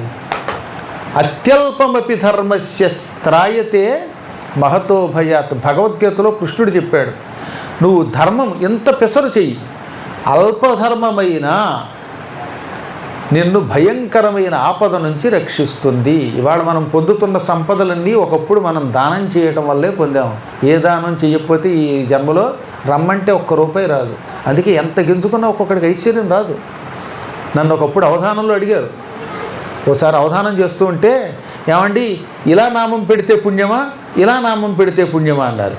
అప్పుడు నేను ఏమన్నానంటే, ముందు పద్యం చెప్పాను, తర్వాత సైగ చేసి చూపించాలి. ఇటు పెట్టిన ఇటు పెట్టిన ఇటు పెట్టక ముక్తి కలుగది ఎవ్వరికేనంటే ఏమర్థం అవుతుంది? అందుకని ఇటు పెట్టిన ఇటు పెట్టిన ఇటు పెట్టక ముక్తి కలుగది ఎవ్వరికేని. కాబట్టి నువ్వు ఇటు పెట్టావా కాదు, దానం చేస్తే ఇలా పెడితేనే వాడికి మోక్షం వస్తుంది. రోజు మీరు ఉపనిషత్తులు వింటున్నారు కదా, అందులో ఏమని ఉంటుంది? నకర్మణ న ప్రజయా ధనే న త్యాగే నైకే అమృతత్వమానసు. విన్నారా ఈ మంత్రం అందరూ? ఎన్ని పనులు చేసినా, ఎన్ని మంచి పనులు చేసినా, కర్మణ అంటే కర్మ చేత, పనుల చేత నీకు అమృతత్వం, మోక్షం రాదు, చావు లేని స్థితి రాదు. ఎన్ని మంచి పనులు చేసినా ముక్తి అంత తేలిక కాదు. నా ప్రజయ, ప్రజ అంటే పిల్లలు, నీ పిల్లల వల్ల, నీ సంతానం వల్ల నీకు మోక్షం రాదు. నా ధనేన, నీ డబ్బు వల్ల కూడా నీకు మోక్షం రాదు. నా కర్మణ నా ప్రజయ నా ధనేన. కాబట్టి నీ కర్మ, నీ సంతానం, నీ డబ్బు, ఈ మూడు నీకు మోక్షం ఇవ్వవు. ఇంకా మోక్షం ఎలా వస్తుంది? త్యాగే నైకే అమృతత్వ మానసు. ఒక్క త్యాగము వల్ల మాత్రమే, త్యాగమునందు మాత్రమే, దానము చెయ్యటం వల్ల మాత్రమే ఈ జన్మలోనే ముక్తి పొందుతావు. కాబట్టి అన్నిటికంటే గొప్పది దానము. అది లేనంతకాలం ఎవ్వడు ఎప్పటికీ ముక్తి పొందలేడు. అందుకని మన పురాణములు, మన ఇతిహాసములు, వేదములు దానం ఎంతో కొంత చెయ్యండి రా, పిసిరిగొట్టుతనంతో దాచుకోకండి అన్నారు. బాగా పాతకాలంలో ఇంచుమించుగా 61, 62 అనుకుంటాను, సతీ సుమతి అని ఒక గొప్ప సినిమా వచ్చింది. సముద్రాలు వారు అందులో గొప్ప పాట రాశారు. ఇంకా సుశీల ఎంత అద్భుతంగా పడిందండి. అమ్మంటే ఆవిడే, ఆ కంఠం అందులో ఆ రోజుల్లో కంఠం మరింత మధురంగా ఉన్నది. సుమతిగా అంజలి నటన పరాకాష్ఠ అన్నమాట. అటువంటి సినిమాలు చూడాలి. అవి సినిమాలు అంటే. ఇప్పుడు వచ్చే సినిమాలు చూస్తే చెంబు నీళ్ళలో దూకి చచ్చిపోవాలనిపిస్తుంది, కుదరదు కానీ అని నేనలేదు. వ్యాసుడు చెప్పాడు భవిష్య పురాణంలో. ఆ సతీ సుమతిలో నాకు ఎప్పుడూ ఇష్టమైన ఒక పాట ఉందన్నమాట. దానం ధర్మమే వేదాల నీతి సారం, నీ దానం నీ ధర్మం నిరుపేదల జీవాధారం. దానం ధర్మమే వేదాల నీతి సారం, జపమాచరించే జడధారి కన్నా దానాలు చేసే సంసారి మిన్నా. జపమాచరించే జడధారి కన్నా దానాలు చేసే సంసారి మిన్నా. నిరతాన్నదానమే నీ పెన్నిదానం, నీ దానం నీ ధర్మం నిరుపేదల జీవాధారం. దానం ధర్మమే వేదాల నీతి సారం. మహారాజులైనా మహివీడు వేళ కొనిపోయినారా తమ వెంట సిరులా. మహారాజులైనా మహివీడు వేళ కొనిపోయినారా తమ వెంట సిరులా. నెరదాత పేరే నిలచేది ధరణి, నీ దానం నీ ధర్మం నిరుపేదల జీవాధారం. దానం ధర్మమే వేదాల నీతి సారం. నిత్యం అడవికి వెళ్ళి జటాజోటాలు ధరించి జపం చేసుకునే తపస్యాలి కంటే సంసారంలో ఉంటూ కూడా తమ పనులు తాము చేసుకుంటూ ఉద్యోగాలు చేసి సంపాదిస్తూ వచ్చిన దాంట్లో ఎంతో కొంత దానం చేసేటటువంటి వాడే ధన్యాత్ముడు అని మొదటి చరణంలో చెప్పారు. నిత్యం అన్నదానం చెయ్యి, అదే నీకు నిజమైన సంపద నిధి. గొప్ప గొప్ప మహారాజులు ఎంతోమంది ఈ భూమండలంలో పుట్టారు. ఈ మహారాజులు చచ్చేటప్పుడు తమతో ఏమైనా పట్టుకెళ్ళారా? అలా పట్టుకెడితే ఈ భూమి అంతా పైకి వెళ్ళిపోయేదండోయ్. నా అపార్ట్మెంటు రివర్ పార్కు రివరు, ఈ వీటిలో నాకున్న అపార్ట్మెంటు నాతో పాటు పట్టుకుపోతానంటే కుదరదు. అది ఇక్కడే వదిలేసి పోక తప్పదు. ఇదంతా పట్టుకుపోయే పడవైతే అమ్మో ఈ భూమి అంతా గీకి పట్టుకోరు. ఆ యమగోళ సినిమాలో సూర్యకాంతం అంటే ఒడియాలు అప్పడాలు పట్టుకెళ్ళింది యమలోకానికి. అది సినిమా కాబట్టి సూర్యకాంతానికి సరిపోయింది. మీరు పట్టుకెళ్ళలేరు. మీ ఒడియాలే కాదు, కడియాలే కాదు, మన శరీరమే మనతో రాదు. కర్మానుగో గచ్చతి జీవయేక. జీవుడు కర్మను అనుసరించి వాడు ఒక్కడే, వాడు ఆత్మ పెడుతుంది తప్ప ఏ ఒడియాలు రావు. పొద్దున చేసిన బొబ్బట్లు కూడా భూమి మీదకి వెళ్ళిపోతాయి కాసేపట్లో. పొద్దున తనకు ఇప్పటిదాకా ఉంటాయా? ఆల్రెడీ శౌచాలయంలో గడిపోయాయి. కాబట్టి ఏ వస్తువు రాదు. కేవలం మహారాజులు కూడా ఎంతో పరిపాలన చేసి కూడా తమ పుణ్యపాపాలు పట్టుకెళ్ళారు తప్ప ఈ భూమిలోంచి ఒక్క వస్తువు పట్టుకెళ్ళలేదు. దాతగారి పేరే శాశ్వతంగా ఉంటుంది. భూమి మీద దానం చేసిన వాడు ఎప్పటికీ నిలబడతాడు. అనగా వాడి పుణ్యం భూమి మీద ఉంటుంది. ఈ పుణ్యం ఉన్నంతకాలం వాడు ముక్తి పొందుతాడు. అందువల్ల భగవంతుని అనుగ్రహం పొందాలంటే దానమైనా చెయ్యాలి, పురాణమైనా వినాలి, తపస్సు అయినా చెయ్యాలి. మళ్ళీ రేపు అక్రూర స్తవంలో కూడా చెప్పేటంటే ఇదే మాట. ఎన్నడు ఎప్పుడు ఎవరు ఏమేం చేయాలో చెబుతాడు. నేను అది మళ్ళీ చెప్తాను. ఇప్పుడు ప్రస్తుతం ఆ కథ ప్రస్తుతం కాబట్టి. మా ఆయన పూర్వజన్మలో తపస్సు చేసి ఉంటాడు, దానము చేసి ఉంటాడు, లేక పురాణం విని ఉంటాడు. ఎవరికి ఏనాడు దొరకని నువ్వు ఈయన పడగల మీద నృత్యం చేసి ఆయనకు ఆనందం కలిగిస్తున్నావంటే ఇది కేవలం ఆయన పూర్వజన్మ తపస్సే. మా ఆయన అదృష్టవంతుడు అని పొగిడారు. నీ యార్న నెవ్వారిని నిగ్రహింపండాయుగ్ర పాపాకృతి నందకుండున్ నీ యాజ్ఞలో నుండి నేటి నుండిన్ మా ఈ సుప్రాణంబులు మాకు నీవే. నీ మీద ఒట్టు, ఈ రోజు నుంచి ఇతడు కోపాన్ని పొందడు, ఎవడి మీద కసుగుసులాడి కాటు వెయ్యడు, నీవు చెప్పినట్టు నడుచుకుంటాడు, మా భర్త ప్రాణాలు మాకు ప్రసాదించు అంటూ ఉండగా అతి కష్టం మీద గొంతు సవరించుకొని కృష్ణుడు కొంచెం డ్యాన్స్ ఆపాడండి. అదల్లా గొంతుకు తెచ్చుకొని స్వామి నన్ను రక్షించు అంటూ తాను కూడా కాళీయుడు స్తోత్రం చేశాడు. మేము మూర్ఖులం, మాకు నీవు రక్షణ కోసం ఇచ్చిన విషాన్ని దుర్వినియోగం చేశాం, అమాయక ప్రాణుల ప్రాణాలు తీసి మింగాం, ఆ పాపానికి శిక్ష అనుభవిస్తున్నాను. మహాత్మా, నేను ఏ జన్మలో ఏ పుణ్యం చేసుకున్నానో నీ పాద ధూళి నా శిరస్సున పడింది. నీ పాద రజము కంటిని, నీ పాద రజస్సు కోరరే సనకాదుల్. నేను ఇవాళ నీ పాదధూళిని నా నెత్తి మీద వేసుకున్నాను. నీ పాదధూళిని సనక సనందనాది మహర్షులు కోరుకుంటారు, కానీ వాళ్ళకి కూడా అంత తేలికగా నీ పాద దర్శనం లభించదు. ఇవాళ నువ్వు అటువంటి పాదములను నా శిరస్సున పెట్టి నృత్యం చేసి నన్ను శిక్షించడం అనే వంకతో రక్షించావు, పుండరీకాక్ష కటాక్షించు అని పరిపరి విధాలుగా స్తోత్రం చేస్తూ, రక్షించినా శిక్షించినా భారం నీదే, నేను చచ్చినా నీ చేతిలో వైకుంఠానికి వస్తాను, బతికినా నీ పాదాలు విడిచిపెట్టను అనగా మేఘగంభీర స్వరంతో స్వామివారు అతనితో అన్నారు, కాళీయ నాకు తెలుసు నీ చరిత్ర.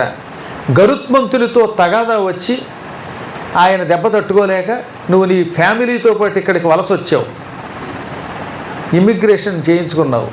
చేయించుకున్నవాడు ఇక్కడ రూల్స్ పాటించకుండా మొత్తం యమునా నదిని పాడు చేసావు. ఈ యమునా జలములు ఆవులు, ఆవు దూడలు, మానవులు తాగి సుఖంగా ఉండాలి, కానీ నీ వల్ల అది విష పూరితమై వాళ్ళందరికీ ప్రమాదం తెచ్చిపెడుతోంది. అందుకే నేను శిక్షించాను.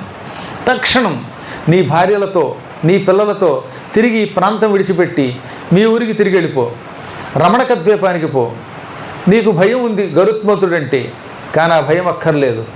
నేను ఇప్పుడు నృత్యం చేయటం వల్ల నా కృష్ణపాదములు నీ పడగల మీద పడ్డాయి. మీ జాతి వారందరికీ కృష్ణపాదాలు ఉంటాయి.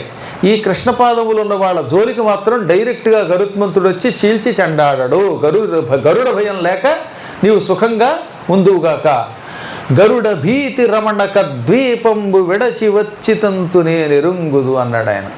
అందువల్ల నిశ్చింతగా తిరిగి రమణక ద్వీపానికి వెళ్ళిపో. అక్కడికి వెళ్ళినా నా పాదచిహ్నముల వల్ల గరుత్మంతుడు నిన్ను చంపడనగానే టక్కున ఆయనకు నమస్కరించి వాళ్ళంతా రమణక ద్వీపానికి వెళ్ళిపోయారు మహావేగంగా. మళ్ళీ పరీక్షిత్కు అనుమానం వచ్చింది, గరుత్మంతునికి ఈయనకి ఎందుకు తగాదా వచ్చింది, ఈ కథ ఏమిటి, కమామిషం ఏమిటి అని అడగ. అప్పుడు చెప్పాడు ఆయన, పూర్వం గరుత్మంతుడు తన తల్లి వినతని కద్రువ పిల్లలు పాములు చాలా బాధ పెట్టడంతో కోపం తెచ్చుకున్నాడు. ఆ కథంతా మీరు విన్నారుగా. గరుత్మంతుని తల్లి వినత, పాముల తల్లి కద్రువ పోటీ పెట్టడం, అందులో కద్రువకి వినతేమో దాసి అవ్వడం. దాదాపు 1000 సంవత్సరముల పాటు వినతని చాలా హింసించారు. ఆ సమయంలో గరుత్మంతుడు పుట్టాడు. గరుత్మంతుడు కూడా పాములు చాలా ఏడిపించారు. దాంతో దాస్య విముక్తి అయిపోయాక గరుత్మంతునికి పాముల మీద కోపం వచ్చింది. ఇంద్రుణ్ణి విష్ణువుని నాకు పాములను ఆహారంగా ఇవ్వండి అన్నాడు. వాళ్ళు వరం ఇచ్చారు. ఆ రోజు నుంచి గరుత్మంతుడు కనిపించిన పాముని కనిపించినట్టు చీల్చి చెడ్డాడు తినేయడం మొదలెట్టాడు. నూడిల్స్ తిన్నట్టు తినేయడం మొదలెట్టాడు. మనం సేమియా ఉప్మాలు నూడిల్స్ తింటాం కదా, గరుత్మంతుడికి పాములు అవి అన్నమాట. కాకపోతే నూడిల్స్ కాస్త వేయించుకుంటారు, మ్యాగీ అనే పేరుతో వానపాముల్ని మీరు వేయించుకు తింటారే ఉడకబెట్టుకుని. కానీ గరుత్మంతుడు పచ్చి పచ్చిగానే చీల్చి తినేసేవాడు. పాములన్నీ ఎడాపెడా చచ్చిపోవడం మొదలెట్టాయి. అప్పుడు వాసుకి ఒక రోజున గరుత్మంతుడి దగ్గరికి వెళ్ళి, మహాత్మా, నువ్వు మాలాంటి వాళ్ళ జోలికి రావు, ఎందుకంటే నీకు మాకు స్నేహం. ఇక ఈ తక్కిన పాముల్ని చీల్చి చెండాడి తింటున్నావు వాళ్ళ మీద కసి కొద్దీ. ఇలా అయితే సర్పజాతి నాశనం అయిపోతుంది. వాళ్ళు ఎంతైనా నా సోదరులు. అందువల్ల సర్పజాతి నాశనము కాకుండా నీ పగ చల్లారడానికి ఒక ఒడంబడిక చేసుకుందాం. ప్రతి మాసము అమావాస్య నాడు ఒక పాముని, కొంత ఆహారాన్ని నీ కోసం మలయ పర్వతానికి పంపుతాను. అంటే మలేషియా అన్నమాట. అంటే అప్పట్లో మలేషియా అంత గొప్పది. గరుత్మంతుడికి ఒక పాము, కొంత ఆహారం వెళ్ళేది. కాబట్టి మీరు కూడా అమావాస్య వస్తే అక్కడికి వెళ్ళి గరుత్మంతుడిలాగా నూడిల్స్ తినచ్చు. ఆ పాముని నెలకొకసారి తిని, ఆహారం తిని, మిగతా పాములు వదిలేస్తే సర్పజాతి అభివృద్ధి చెందుతుంది, నీ కసి తీరుతుందనగా నీ మాట కాదన్నో అలాగే అన్నాడు. అప్పటి నుంచి ఏం చేసేవారనమాట, ఇలాంటి కుర్రగాడిని, కుర్రపాముని పిలిచేవారు. పిలిచి పాముల చీటీలన్నీ వేసేవారు. కొన్ని పాములు చీటీలు అంటే కాళీయుడు, తక్షకుడు, అది ఫలానా పుల్లారావు, సుబ్బారావు, అప్పారావు, వాళ్ళ పేర్లు ఉంటాయి కవన్నీ, వీళ్ళందరి పేర్లు అందులో వేసి వీడి చేత చీటీ తీయించేవారు. ఆ చీటీలో ఎవడి పేరు వస్తే వాడు చీటీ తిరిగిపోయినట్టే. అది చీటీ తిరగడం అంటే. ఈ పాము తప్పనిసరిగా కొంత ఆహారంతో గరుత్మంతుడి దగ్గరికి వెడితే అమావాస్య నాడు ఆ పాముని ఆహారాన్ని తిని విచ్చలవిడిగా పాములు తినడం మానేశాడు ఆయన. ఇలా ఉండగా ఈ విషయం కాళీయుడికి తెలిసింది. అప్పుడే పెళ్ళయింది, నవయవనంలో అడుగు పెట్టాడు, ఇంకా జుట్టుంది ఓడలేదు. అందుకని వాడికి మండిపోయింది. మా వాసుకి ఏమైనా మతిపోయిందా? ఒక పక్షిగాడికి భయపడ్డమా? పక్షులు అంటే ఏమిటి? పాములు టక్కన వాటిని కాటేసి పట్టి తింటాయి. మనం పక్షి గుడ్లను తినేవాళ్ళం, పక్షులు తినేవాళ్ళం. అటువంటిది గరుత్మంతుడనే ఒక పక్షిరాజుకి భయంకర విష సర్పాలు భయపడ్డమా? వాడికి వాటా అవ్వడమా? వాడి తాట నేను తీస్తాను. ఈసారి నా వాటా వచ్చినప్పుడు నేను వాడిని చంపడానికి ఎలా ప్రయత్నిస్తానో చూడండి అన్నాడు. అక్కడతో ఆగలేదు. చిన్న పాముల్ని పెద్ద పాములు మింగుతాయిలండి. కావాలంటే చూడండి, నేషనల్ జియోగ్రఫీ వాటిలో పాములు మింగుతాయి. ఓసారి గరుత్మంతునికి ఓ పాముగాడు వాటా అయ్యాడు. వీడు ఆహారం తీసుకుని గరుత్మంతుడి దగ్గరికి వెడుతుంటే గరుత్మంతుడికి వాటా అవ్వడం ఏమిట్రా, నేనే మింగేస్తానని ఆ పాముని మింగి ఆహారాన్ని అంతా తినేశాడు. ఈ విషయం గరుత్మంతుడి దగ్గరికి కొన్ని పాములు మోసాయి. సిబిసిఐడీలు ఉంటారు, వీళ్ళు వెళ్ళడమే కాదు, లేనిపోరు రెచ్చగొడతారు కదా, నీ గురించి ఇలా అన్నట్ట అలా అన్నట్ట అని ఇక్కడికి రాని వాళ్ళ దగ్గరికి వెళ్ళి చెప్పేవాడు కొందరు ఉంటారండోయ్. అలాంటి పాములు వెళ్ళి, గరుడ, కాళీయుడు నిన్ను నోటికి వచ్చినట్టులా తిట్టాడు, నీకు ఆహారం అవ్వలేదు, సరిగదా నీకు ఆహారంగా వెళ్ళబోతున్నవాడిని కూడా వాడే మింగుతున్నాడు, ఇలా అయితే నువ్వు చులకనైపోతావు, నీ పరాక్రమాన్ని అందరూ గడ్డి పరక కింద లెక్కేస్తారని రెచ్చగొట్టారు. దాంతో గరుత్మంతునికి ఆగ్రహం కలిగింది.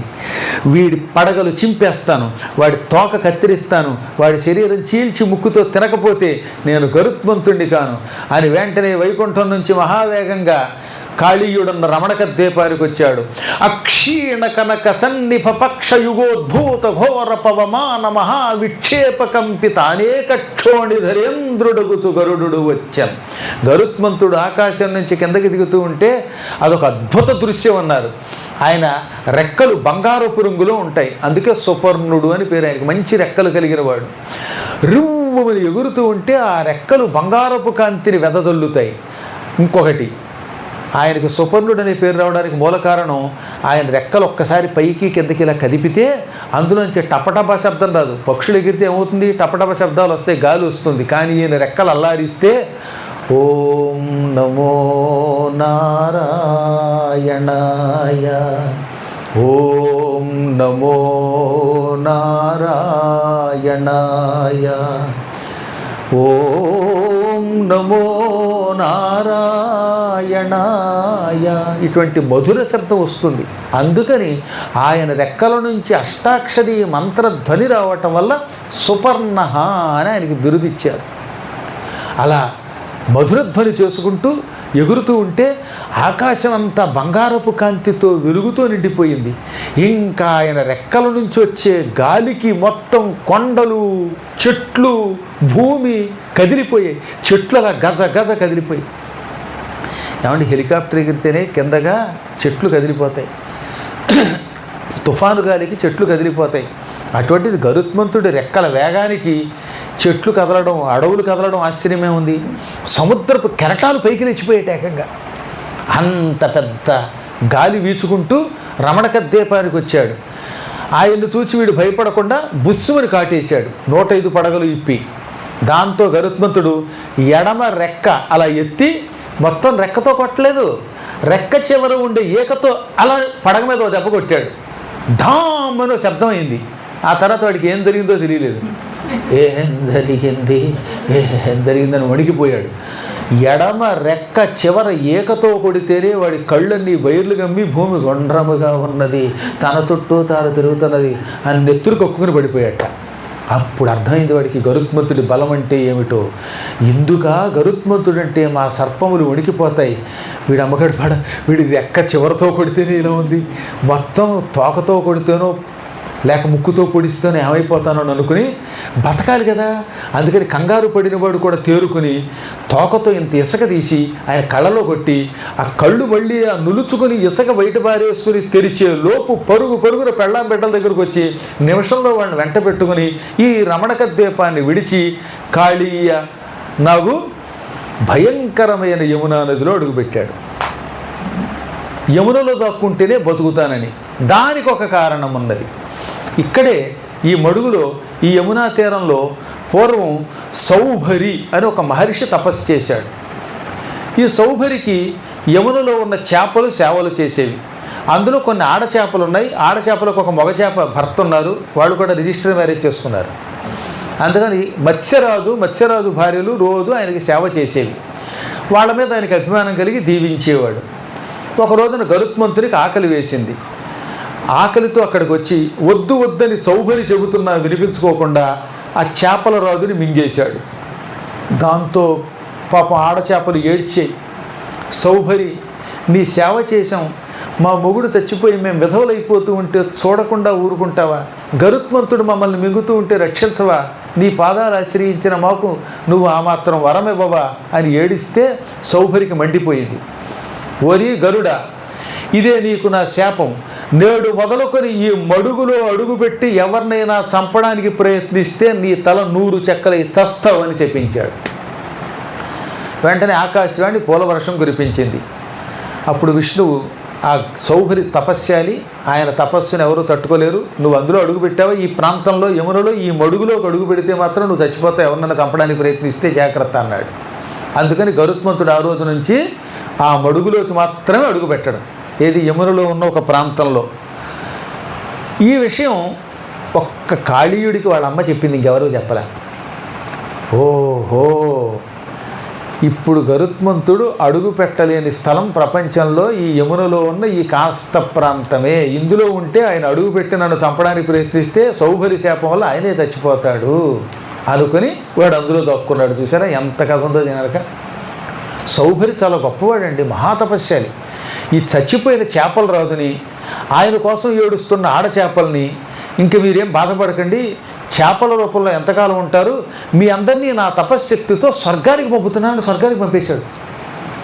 మొత్తం అంతా హాయిగా స్వర్గంలో కూడా కూర్చొని అక్కడ మళ్ళీ మూడు పిల్లలు కబుర్లు చెప్పుకుంటూ సాయంకాలం పూట బయట లాన్లో కూర్చొని భోజనాలు చేసుకుంటారు. ఇప్పుడు కూడా ఈ పురాణం వింటున్నారు వాళ్ళు, అక్కడి నుంచి విని ఆనందపడుతున్నారు, మిమ్మల్ని దీవిస్తున్నారు కూడా. అంతటి సౌభరి శాపం వల్ల నేను ఇందులో సేఫ్టీగా ఉంటాను, సుఖంగా ఉంటానని భావించి కాళీయుడు అందులో అడుగుపెట్టాడు. వాడి వల్ల విషం అయ్యింది. ఇప్పుడు కృష్ణుడు వాడిని తన్ని పొమ్మనగానే కృష్ణుడికి నమస్కరించి, ఆయన పద చిహ్నములు కృష్ణపాదాలు ఉండడం వల్ల గరుత్మంతుడు తనను చంపడు అనే విషయం తెలిసింది కనుక హాయిగా రమణక ద్వీపానికి వెళ్ళాడు. అప్పుడు కృష్ణుడు నీటిలోంచి ఒడ్డుకు రాగానే యశోద కౌగులించుకుని, నా బాబు మొత్తం మీద ఆ దేవుడు ఉన్నాడు రా నాయన, నిన్ను రక్షించాడు. ఈయన దేవుడు అనే విషయం తెలియక ఆ దేవుడు ఉన్నాడు రా నాయన, రక్షించాడు రా, నీటిలోంచి బయటకు వచ్చావు. పాము ఎలా వెళ్ళిపోయిందో అంతా మాయ. ఆవిడికి ఇదేం అర్థం కావడంలా సరిగ్గా, ఇదంతా ఎవరిదో మాయ అనుకుంది. ఆ తర్వాత ఒళ్ళంతా తడివింది. పాము కాటేసిందా? ఎక్కడ కాటేసింది? కూరలు ఉన్నాయా? విషం ఇంకా ఉందా అంటూ ఉంటే ఏం పర్వాలేదులే అమ్మ అన్నట్ట. ఆ తర్వాత మధ్యలో ఆవిడ కన్నీళ్ళు వచ్చేస్తున్నాయి కొడుకుని చూడగానే. అందుకని పన్నగం పాము నిన్ను కరుస్తున్నప్పుడు అమ్మా అని నన్ను తలుచుకున్నావా లేకపోతే నాన్నని తలుచుకున్నావా? నువ్వు మంచివాడివి, మీ నాన్నని ఏదో తలుచుకుంటావు, అమ్మే అని నన్నే తలుచుకుని ఉంటావు నాయన అని మళ్ళీ కౌగిలించుకుంది. అప్పటికి రాత్రి చీకటి అయిపోయింది, 8:30 అయిపోయింది. అందరికీ ఆకళ్ళే. అందులో ఇవాళ భోజనాలు పెడతారనే ఉద్దేశంతో ఇంట్లో వంట కూడా మానేసి వచ్చారు. ఇప్పుడు కనుక ఇక్కడ భోజనాలు లేవు, అరాలి అయిపోతారు. ఇప్పుడు పాప వాళ్ళంతా పొద్దుట ఎప్పుడో వచ్చారండి.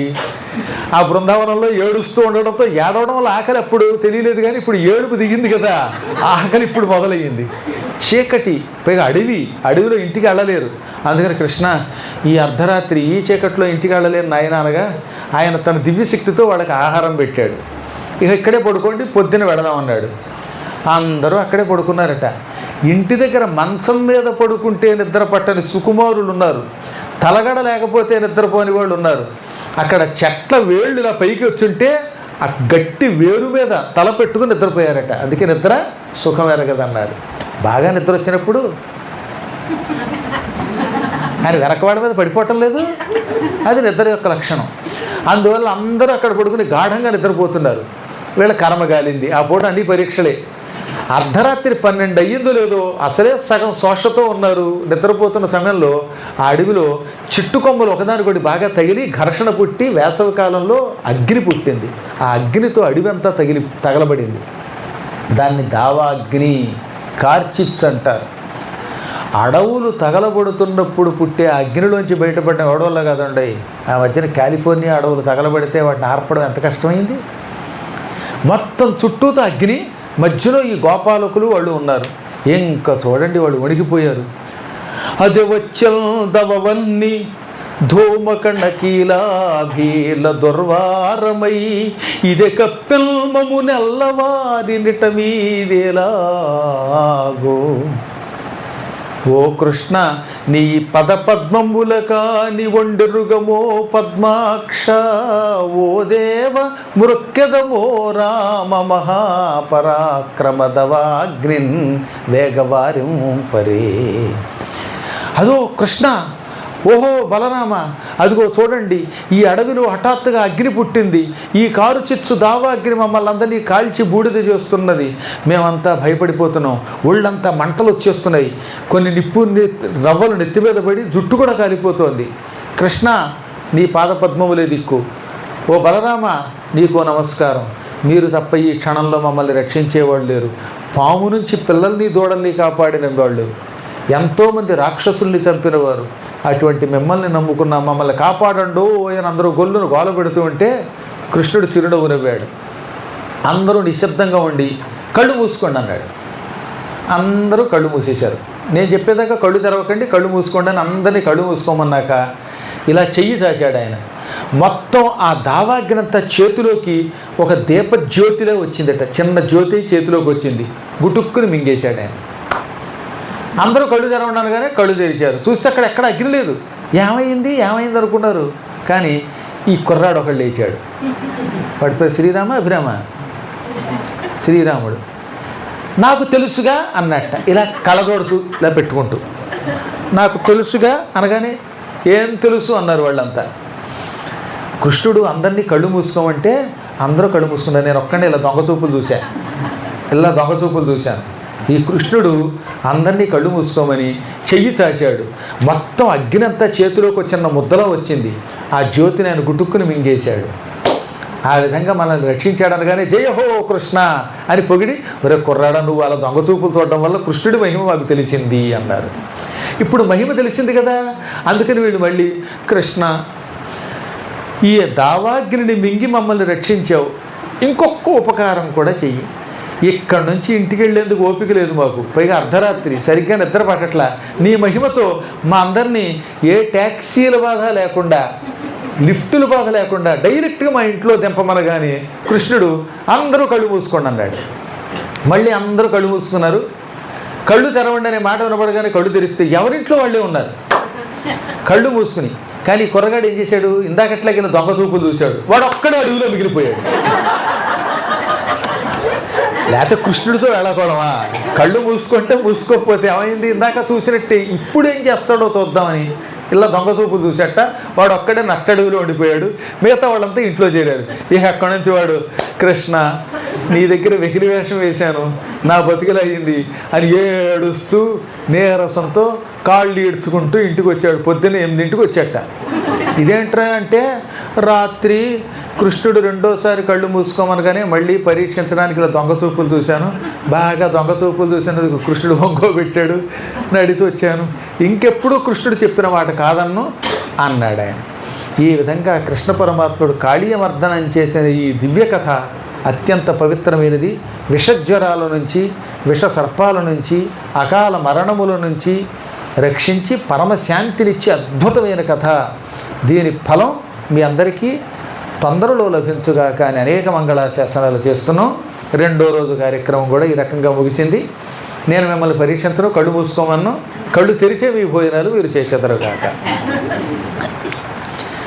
నిన్ను నెరనమ్మితిరా,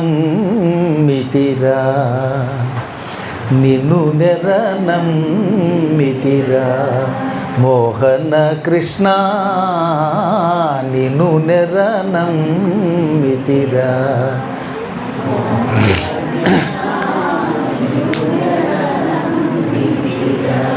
దేవా ప్రేమావతారా,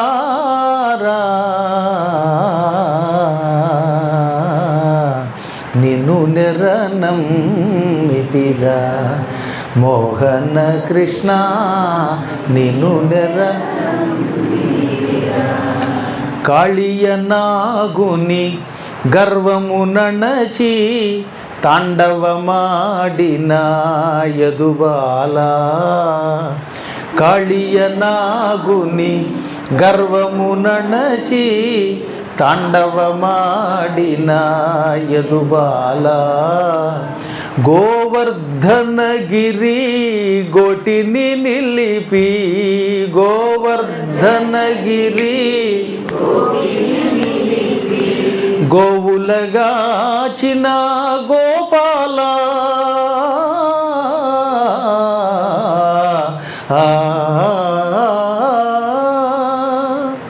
గోవులగాచిన గోపాల, ముల్లోకముల ముగ్ధుల చేసిన, ముల్లోకముల ముగ్ధుల చేసిన మోహన మురళీలోలా, నిన్ను నెరనమ్మితిరా మోహన కృష్ణ, నిన్ను నెరనమ్మితిరా. దేవా ప్రేమావతారా,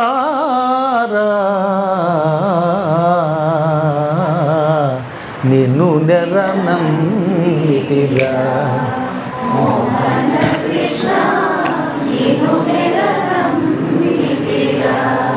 నీ పద చింతన మీరిన మంత్రము, నీ పద చింతన మీరిన మంత్రము, నీ పద సేవకు మించిన పూజ,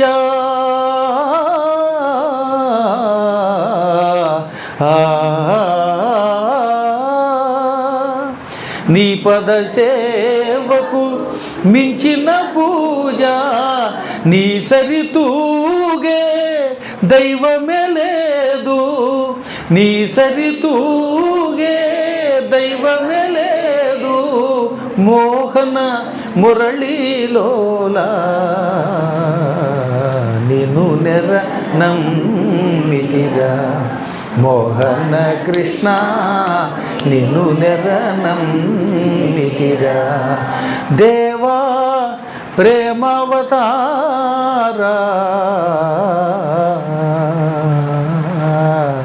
నిన్ను నెరనమ్మితిరా, నిన్ను నెరనమ్మితిరా, నిన్ను నెరనమ్మితిరా. మీ అందరికీ పాట పెట్టారమ్మా? ఒకసారి చూడండి, గ్రూప్లోకి వెళ్ళి. గురువుగారు స్వయంగా రచించిన పాట. నా ఫోన్ ఏదండి? మీ దగ్గర ఉందా పాట? ఇందాకే ఇచ్చిన పాట అందరికీ గ్రూపులో పెట్టారట. ఈ పాట కొంచెం వేగంగా పాడితే యమకింకరుల బాధ తొలగిపోతుందన్నమాట. కొంచెం స్పీడ్గా పాడాలి, అంతా కలిపి గొంతు పాడండి, పర్వాలేదు. హర హర హర అనరాధ, హర హర హర అనరాధ, రామ రామ అనరాధ, హర హర హర అనరాధ, రామ రామ అనరాధ. క్షణకాలమ్ము విడువక నామమ్ము జపియంప నరకమ్ము తొలగును వినరాధ, హర హర హర అనరాధ. క్షణకాలమ్ము విడువక నామమ్ము జపియంప నరకమ్ము తొలగును వినరాధ, హర హర హర అనరాధ, రామ రామ. నరలోకమ్ము క్షణభంగురం మేర, ఇట జీవితము రోగాలమయమేరా. నరలోకమ్ము క్షణభంగురం మేర, ఇట జీవితము రోగాలమయమేర.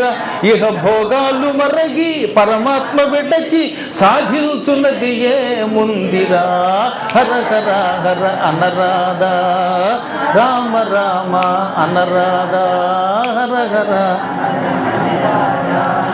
హర పూజలను చేతులర చేయుముర, హరినామమ్ము నిరతమ్ము పలుకుముర. హర పూజలను చేతులర చేయుముర, హరినామమ్ము నిరతమ్ము పలుకుముర. గురు పాదాలు పట్టి మోక్షమ్ము మెట్టి పద్మాకరమును కొనరాధా, హర హర హర అనరాధ, రామ రామ అనరాధ, హర హర హర అనరాధ, రామ రామ అనరాధ. ఇహ క్షణకాలమ్ము విడువక నామమ్ము జపియంప నరకమ్ము తొలగును వినరాధ, హర హర హర అనరాధ, రామ రామ. శివపూజ ఎప్పుడు చేతులారా చెయ్యాలి, అందుకే చేతులారంగా శివపూజ చేయడేని. అదే నోరు నవ్వంగా హరికీర్తి నుడవుడేని అంటే గట్టిగా పలుకుతూ ఉంటే అప్పుడు గురువుగారి పాదాన్ని పట్టుకొని మోక్షాన్ని మెడితే పద్మాకరమును కొనరాద. లక్ష్మీదేవి యొక్క హస్తం ఊతగా ఇస్తుంది. మోక్షానికి వెళ్ళే ముందు లక్ష్మి వచ్చి చెయ్యి పుచ్చుకొని పట్టుకెడుతుంది. పద్మాకరం అంటే ఈ పద్మాకరం అని కాదు, లక్ష్మీదేవి యొక్క చెయ్యి అని అర్థం. ఈ పాటలు రాసేటప్పుడు తప్పనిసరిగా నా పేరు పెట్టుకోకపోతే వాళ్ళ పాటల కింద కొట్టేస్తున్నారు ఈ మధ్యన. కాపీరైట్ల సమస్య.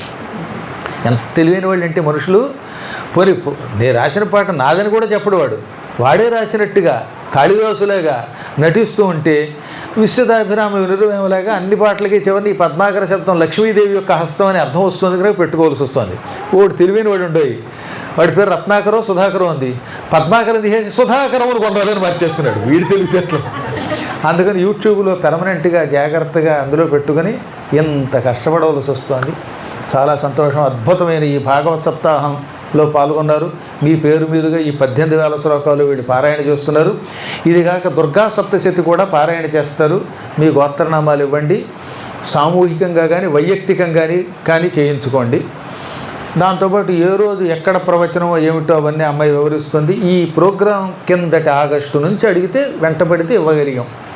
నిజానికి ఈ సంవత్సరం అసలు ఖాళీ లేదండి. ఇప్పుడు వెళ్ళడం మళ్ళీ పద్మపురాణం 5వ తారీఖు నుంచి 4వ తారీఖు రాత్రి పెడుతున్నాం మేము.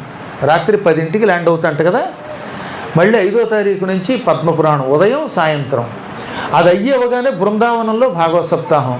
సప్తాహం అయ్యవగానే కాశీలో మళ్ళీ ప్రణవపీఠంలో లింగ ప్రతిష్ఠ 2వ విడత. అక్కడి నుంచి వైజాగ్ వెళ్ళి మా తమ్ముడి గారు అబ్బాయి పెళ్ళి. 19వ తారీఖు నాడు 18 పెళ్ళి, 19 మా అమ్మ తద్దినం చేసుకుంటే 22 నుంచి మళ్ళీ ఇంగ్లాండ్ ఎడుతున్నాం. అక్కడ దేవీ భాగవతం నవాహం సప్తాహం ఒక శతావధానం. అక్కడి నుంచి ఇంటికి రావడం కేవలం 10వ తారీఖు నాడు వస్తున్నాం. 14 నుంచి మళ్ళీ అమెరికా. జూలై 14న వెడితే సెప్టెంబర్ 1వ తారీఖు వరకు అక్కడ మళ్ళీ సప్తాహాలు. సాగర శతావధానం ఉంది, సముద్రంలో ఒక శతావధానం. ఒక 7 రోజుల పాటు ఒక అపూర్వ కార్యక్రమం ఉందండి. మీకు ఎప్పుడైనా వీలుంటే మీరు కూడా చేసుకోండి. పూర్వం శ్రీ మహావిష్ణువు పాలసముద్రంలో ఉండగా అక్కడికి వచ్చి నారదుడు ఆయన కూర్చోబెట్టి 7 రోజులు భాగవతం చెప్పాడు. విష్ణువుకి ఆయన చరిత్రని పాలసముద్రంలో చెప్పాడు. కాబట్టి పాలసముద్రంలో వైకుంఠంలో భాగవత సప్తాహం ఒక్క నారదుడే చేశాడు. అందుకని నేను ఒక రోజున అమెరికాలో ఉండగా ఏమంటే మనం కూడా సముద్రంలో భాగవత సప్తాహం చేద్దాం 7 రోజులు క్రూజులో ఉంటూ అనగా మా కృష్ణపద్మ గారు వెంటనే స్పందించారు. డాలస్లో ఉండగా భక్తులు కూరారు. అసలు అందులోకి రావడానికి ఆన్ ది స్పాట్ 200 మంది అయిపోయారట. క్రూజులో సీట్లు లేవు. ఇప్పుడు మీరు ₹1 చెల్లిస్తామన్నా సీట్ లేకుండా అయిపోయింది. అమెరికా భక్తులు కొంచెం ఎక్కువ భక్తి కలిగిన వాళ్ళు. అందువల్ల ఏమైందనమాట, వెంటనే అట్లాంటిక్ మహాసముద్రంలో మొదలుపెట్టి ఆ కరీబియన్ దీవుల్లో వాటిల్లో తిరిగి వచ్చే భాగవత సప్తాహం రేపు ఆగస్టులో ప్రారంభమవుతున్నది. ఆ 7 రోజులు ఓడలో ఉంటాం, సముద్రంలో తిరుగుతాం, సముద్రంలోనే కలశ స్థాపన, సముద్రంలోనే భాగవతం పారాయణ. ఏం అద్భుతమైన కార్యక్రమం అండి. ఆ వివరాలన్నీ వింటే మీకే ఆశ్చర్యం కలుగుతుంది. ఆ సమయంలోనే సముద్రంలోనే ఒకరోజు శతావధానం పెట్టారు. కాబట్టి సముద్ర శతావధానం, సాగర శతావధానం, సాగర సప్తాహం కూడా ఇవన్నీ అయ్యి సెప్టెంబర్లో రావడంతో మళ్ళీ మాకు దసరాలు అయ్యి అవగానే మళ్ళీ వెంటనే బయలుదేరుతున్నాం. ఆ వెంటనే దాన్ని ఏమంటారు, అది దీపావళికి ముందు పుష్కర యాత్ర. నుదుటి రాత మార్చే దివ్యస్థలం భూలోకంలో బ్రహ్మగారి గుడి ఉన్న పుష్కర్, అజ్మీర్ దగ్గర, అక్కడ నుంచి చిత్రకూట పర్వతం, ఇవన్నీ తిరిగి మళ్ళీ కాశీ వెళ్ళి మళ్ళీ ఇంటికి వచ్చి మళ్ళీ పురాణం చెప్పి ఇలా మొత్తం 2026లో ఒక్కరోజు ఖాళీ లేదు. అందుకని అమ్మాయి నాకు ఎందుకమ్మా సింగపూరు, గట్టిగా 100 మంది కూడా కనపడరు, భాగవత సప్తాహంలో పాల్గొవాలంటే కనీసం 1000 మందినే ఉండాలి, అమెరికాలో లాగా, కనీసం ఇంగ్లాండ్లో లాగా 200 మంది 300 మంది ఉంటారంటే, లేదండి మా సింగపూర్ని మీరు తక్కువ అంచనా వేస్తున్నారండి, మా భక్తులు పరమ పుణ్యాత్ములండి, దుష్టులు కారండి, నికృష్టులు కారండి, రాజకీయాలు లేవండి అన్నది అమ్మాయి. నిజంగా నిరూపించారు, మీరు చాలా మంచివాళ్ళని నిరూపించారు. ఇందులో 100 మంది కాకపోయినా 63 మంది పాల్గొన్నారు వాళ్ళ దగ్గర. పర్వాలేదునండి, కొంచెం రిబేట్ ఇచ్చాను ఈ డిబేట్లో. అందువల్ల ఈ భాగవత సప్తాహం జరగడానికి కనుక అతను 8 నెలల కృషి ఉంది. పైగా మాకు ఆవిడకి టైమింగ్ తేడా. నేను రాత్రి ఎప్పుడైనా 10 దాటితే అమ్మాయి ఫోన్ దొరకదు. 9:30 కల్లా మొగుడు పిల్లలిద్దరూ ఫోన్ చేసి పడుకుంటారు, ఇక అన్ని పనులు పక్కన పెట్టేస్తారు. అందువల్ల రాత్రి ఫోన్ ఎత్తదు, మళ్ళీ పొద్దున్న ఎత్తుతుంది. గురువుగారు క్షమించాలండి, రాత్రి మీరు మా టైం ప్రకారం 10ంటికి చేశారండి, అప్పటికే పడక వేశానండి, పడక సీనండి అని మా టైం ప్రకారం తెల్లారుజామున చేస్తుంది 4:30కి. తనకి 7 అయ్యింది కనుక ఆ 4:30కి నేను జపంలో ఉంటాను. ఇన్ని కష్టాలు ఇవన్నీ అయ్యి కంబోడియా ట్రిప్ పెట్టిందంటే ఆ అమ్మాయికి ఎంతో దివ్యశక్తి ఉన్నది. వాళ్ళ ఆయన ఇంట్లో కాస్త 2 ఇడ్లీ కూడా వేసి పెట్టి మంచి మనిషి అవడం వల్ల ఈ పనులు బాగా సాగుతున్నాయి అనుకోండి. అందువల్ల ఆ భార్యాభర్తలకి ఈ కార్యక్రమంలో పాలు పంచుకున్న మీ అందరికీ అనేక శుభములు కలుగ్గా కానీ మళ్ళీ మంగళాశాసనం చేస్తూ రేపు 3వ రోజు కార్యక్రమం ఎక్కడో ఏమిటో చెప్పండి. పద్మా